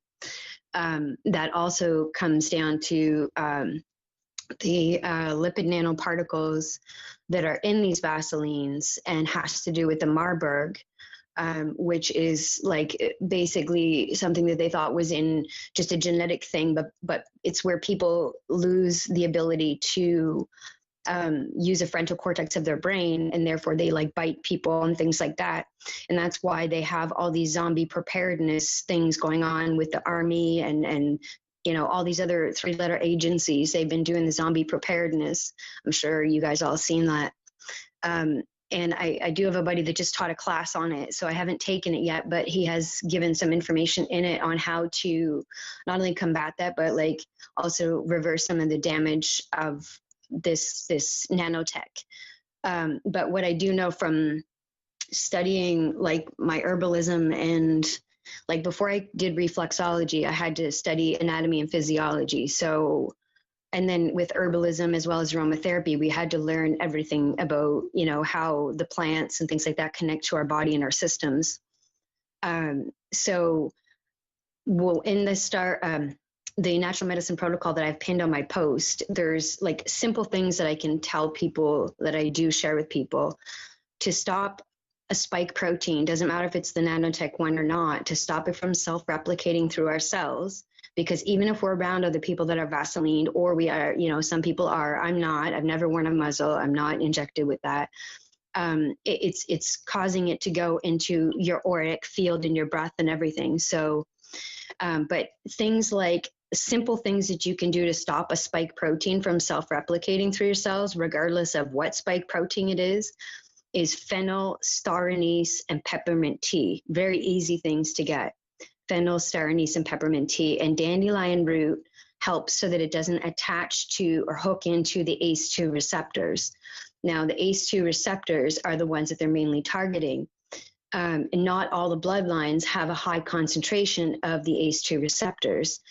I believe that that's why it's also targeting a lot of the indigenous people, because of the different abilities that they have within the DNA, as well as how the bloodlines use their brain. You know what I mean? Like we might, like if we have, say, like an A positive, like me, right? I have A positive, so I'm mainly focused on the left part of my brain. I can still put my attention on the right side or do something creative to activate the other side. We do have those abilities. But the people that are like, say, Crudeau and them, Crudeau is a satanic bloodline. Teresa Tam, as far as I know, is a demon clan. So these guys don't have the ability to have the empathy and compassion and use the brain that we do. That's why there's so many of us that are like, we can't understand why some people are just not getting it, or why they're so like, you know, they're hurting people. It's because they don't actually have those abilities in them. Another thing is, I've been against Vaselines for a very long time. I've known since I was about 10 when Spirit told me that they weren't a good thing. I do have a vaccine insert from flu. And there's things like it says it's, you know, I've made calls to the Vaseline Canada.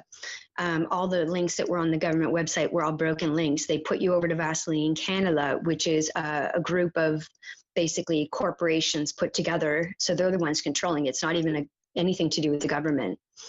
And, you know, I called and I have that recorded calls, and she admitted to me that my questions, and this is before all this Rona stuff. So they've been doing this for a very long time. And I did work at the H1N1. I did security at one of their events, and I wouldn't get the Vaseline. And I watched healthy people come in, and then I watched people not be well and come back. Another thing about the QR code, the people that fought that at the grocery store, that was New Brunswick. That wasn't here in Nova Scotia. It was not far from here. But also, I'm sure most of you guys are aware that Tim Hortons was recently charged with tracking people's location during the Rona, even when they weren't using the app. So that's also one of the things coming out. And there is wellness hubs, which I've been informed of, that I've already started here on the East Coast, and it's a parallel system to the current medical system. So for anybody that's into that.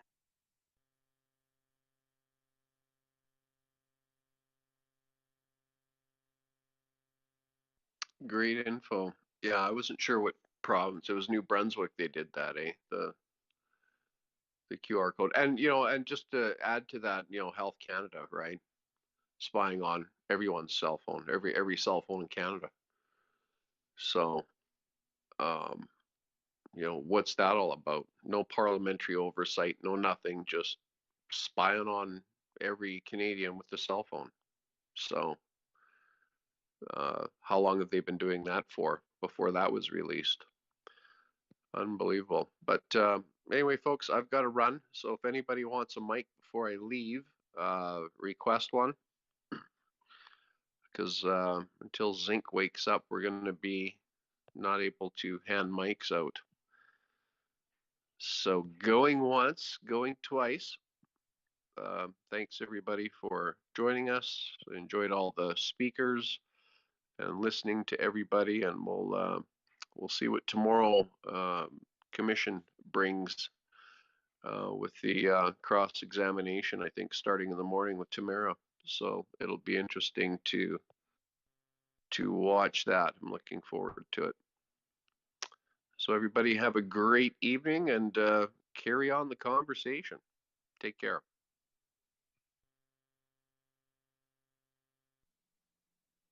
So I'll just add one thing, which is actually pertinent to the topic of conversation here. I actually watched CTV National News tonight, and they did cover Tamara and the convoy, which I was actually surprised, the convoy commission, but it was mainly focused on like financing and like how the convoy was getting financing. I mean, but of course, it's CTV News, so they end on like a negative note, and like they interview a guy, and he's like, "Oh, the businesses, they were getting envelopes filled with money, like the truckers were, um, for food and like fuel," but they don't say that. Um, but they're saying, "Oh yeah, they were getting envelopes filled with money, and like the businesses were forced to close." So I mean, CTV. I mean, of course, they're gonna like, come in on, they're gonna end the story on a negative note. But they did show Tamara, they did show a clip of her saying that her 94-year-old grandma was stuck in indoors for like 2 years. So they did cover that part in the beginning of the segment. And then, of course, they have to end on, somewhat of a negative note. Um, yeah, I don't know. Anyway, go ahead, 40. Thank you, Adrian. I wanted to stop in to say this before I said goodnight. Fringe, 30 years ago, Global will understand this. Global Freedom there, you'll understand this. 30 years ago, I was made fun of in my communities when I spoke about hybrid transhumanist and human animal genetics. It started in the early 1900s when they started bringing the program to life. It was 1952 when it come online. In 1957 is when they introduced what we call today the super soldier. They've been playing with human genetics and animal genetics to make a super soldier, taking the strongest animals of DNA and adding it to the strongest humans at that time to create a superhuman, which we know today. Some of the people may laugh, and it do seem funny, but it's been in front of our eyes for decades, beyond decades. The movies we watch are there for a reason. X-Men, some people laugh at it. Some people think it was just a movie that they made up. But that kind of stuff's been going on for eons, over 100 years. They've been playing with human genetics and animal genetics and making superhumans. And they're still going on today. So the fight we fight has been going on for time immemorial. It's unbelievable what these people can do, and they have the power to do. And it's a lot going on behind closed doors that we'll never ever see the truth or hear the truth because we're never meant. But anybody that's listening, I'm going to put out a bouquet of flowers to Global, the young man down there, Global. If you're not following Global Movement M, I encourage you to. The man has his I's dotted, his T's crossed. Some people may not like what he has put forth or may not even understand what he's trying to put across. But if you sit and listen to him sometimes he has to stay silent. He can't speak because it's jeopardy. Like there's a few of us that are flagged, and there's a few of us that lost some nice accounts with some great information. But it's just unbelievable, and it's nice to see so many people come together and see it. But please, have a look at Global. Man, he puts out a lot of truth. A lot of people try to jump on him and try to put him down. It's because, unfortunately, most of society doesn't want to believe the truth because they don't want their illusions destroyed, and that's where it is. It's oneself. It's us individuals. It's ourselves that have to be truthful with oneself. We cannot help anyone. We cannot love anyone. We cannot respect anyone until we love, respect ourselves first. So it's about oneself until everybody's ready to dig down deep and admit that we've been brainwashed and programmed since we've been babies. Things are never going to change. I've said it a few times and I'll say it one more time. I'm no God. I'm no elder. I don't know it all and I will never know it all. I can only lead you to the door. It's you that must walk through it. Sleep well, my brothers and sisters. Thank you. Keep up the great work. Adrian, it's a pleasure. Fringe, it's a pleasure. I guess you guys are going to be the only speakers, so hold the fort. Keep up the great work.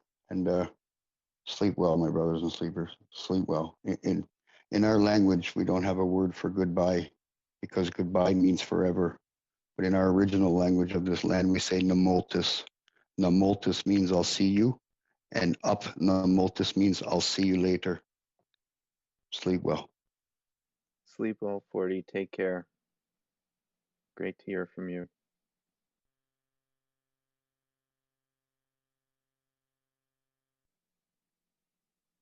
So yeah,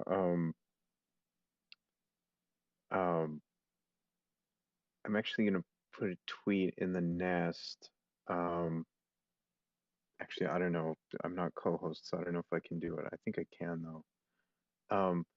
So it kind of ties in with what the Fringe is talking about in 40, when he was talking about like super soldiers.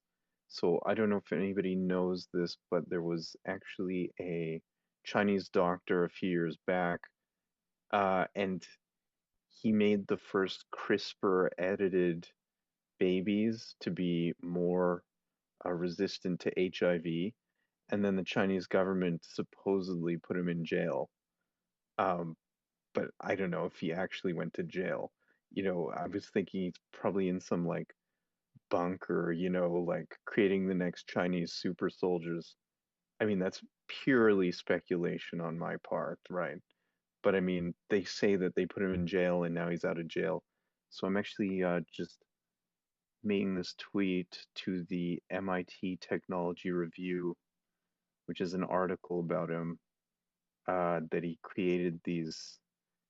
Yeah, he was convicted in 2019, and he actually he I believe he came out and said that he had done this in 2018. So for those that don't know, CRISPR stands for clustered regularly interspaced palindromic repeats.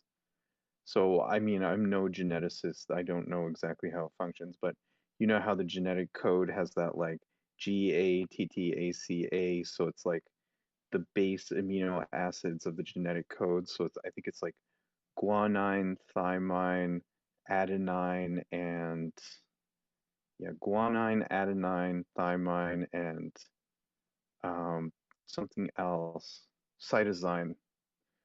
So there are basically these repeats and like a palindrome. It's like a word that's spelled the same forwards and backwards like mom. So apparently, like when you edit those, they're palindromic repeats in the genetic code. So when you edit those, you can like take out like things from like the genome. Um, and like what he claims he did was he made it so that I think it was 6 babies or 4 babies, something like that. Um, he made it so that they would be more resistant to HIV. And it brings up a whole bunch of ethical questions like, what happens? Like, will that pass on when they have kids and stuff like this? So, like, it's changing the human genome artificially, and like, what are the repercussions of that? I mean, these are things that we in the West, these are things that we debate, but I mean, I'm sorry, like, I really don't think the Chinese care about that. They're just like, okay, do it. But apparently they put him in prison, so I mean, I don't know if he was put in prison, but that's what it is. So I'm gonna share a tweet to the nest. Just give me a moment. I don't know if you want to weigh in on that, the fringe.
Yeah, sorry guys, I can't put that in the nest. I'm not co-host or anything, so but it's on my profile. It's like my most recent tweet. If you're interested in that article, the MIT Technology Review article on He Jiankui, who created the first gene-edited children. So it's kind of interesting.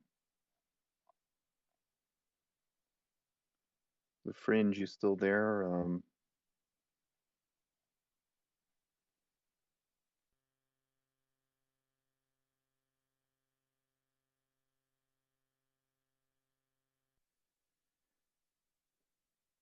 Yeah, so I'm not co-host, guys, so I mean I don't have the ability to grant mics or anything, and I think Zinc is still sleeping, so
so the Fringe, you still there?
Right. So the Fringe just messaged me somehow. She's been unable to speak even though she has a mic. So yeah, I mean, I don't know.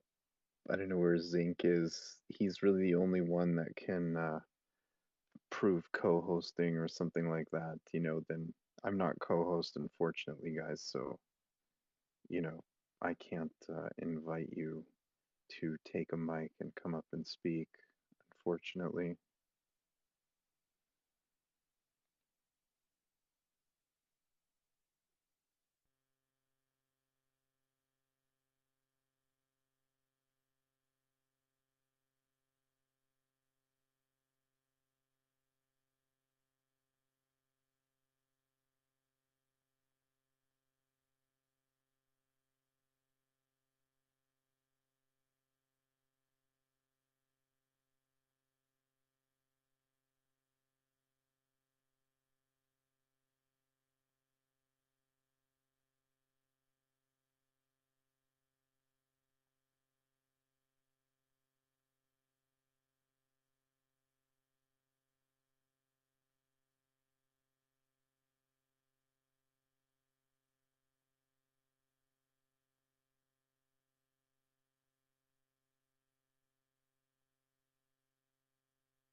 Yeah, so just to fill everyone in, if somebody came into the room, I think Zinc is sleeping. I tried to DM him to see if he can do something, can approve co-host or something like that, but I mean, he's not responding, so I think he is not there. Unfortunately, I'm not co-host, so I can't bring anybody else up to speak, but I don't know if somebody in here wants to start their own space and move over there, or if you guys just want to disperse into other spaces, because currently there is Zinc's not responding, so I think he's sleeping or something. He's had this space open since like 9 o'clock or something. So I'm not sure if anybody else wants to start a space. Maybe just like signal me with a thumbs up or something. We can all go in there, or I guess just disperse into other spaces. I don't know.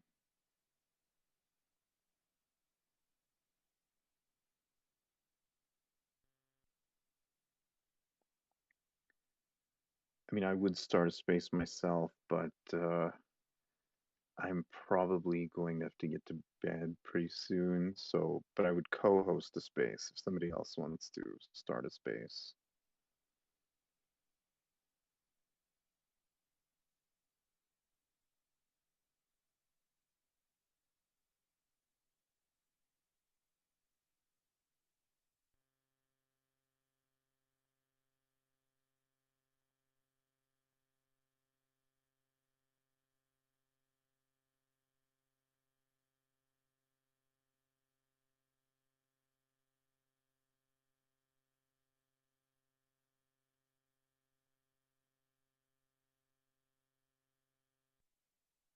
I mean, I guess alternatively, we could just wait in here until Zinc wakes up and,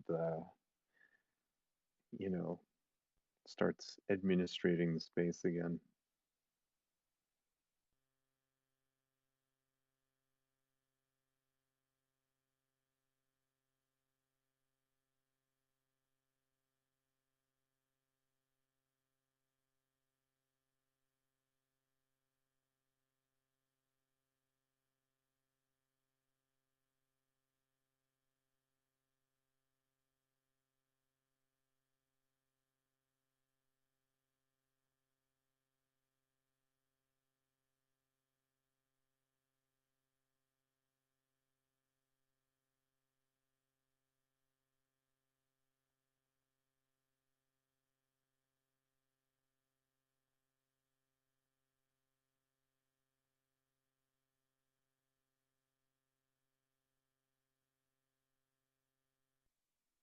so just to fill anybody in, so Zinc is the host, but I think he's sleeping right now.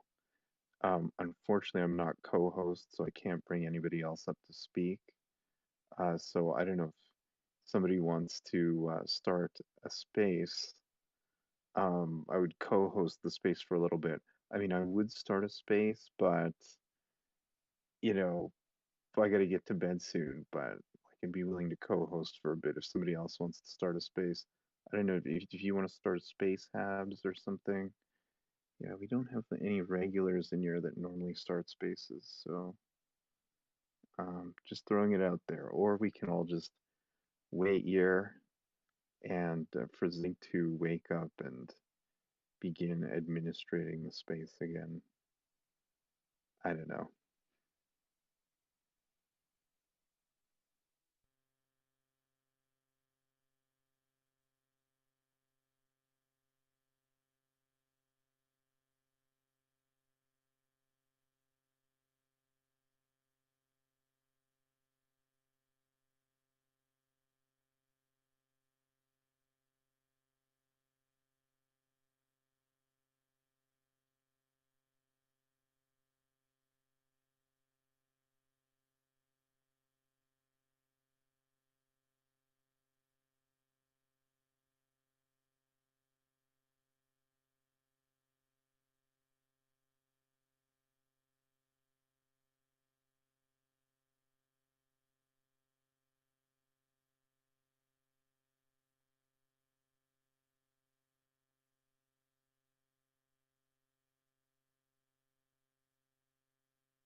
All right, guys, I don't think he's gonna wake up anytime soon, so I mean, I guess you can just join other spaces. I think I'm gonna depart myself, so unfortunately, I'm not co-host, so I can't bring anybody new up to speak. So, and Zinc isn't, I think he's asleep. So, um, yeah, I guess you guys can wait in here to see if he comes back or something, or you can disperse into other spaces.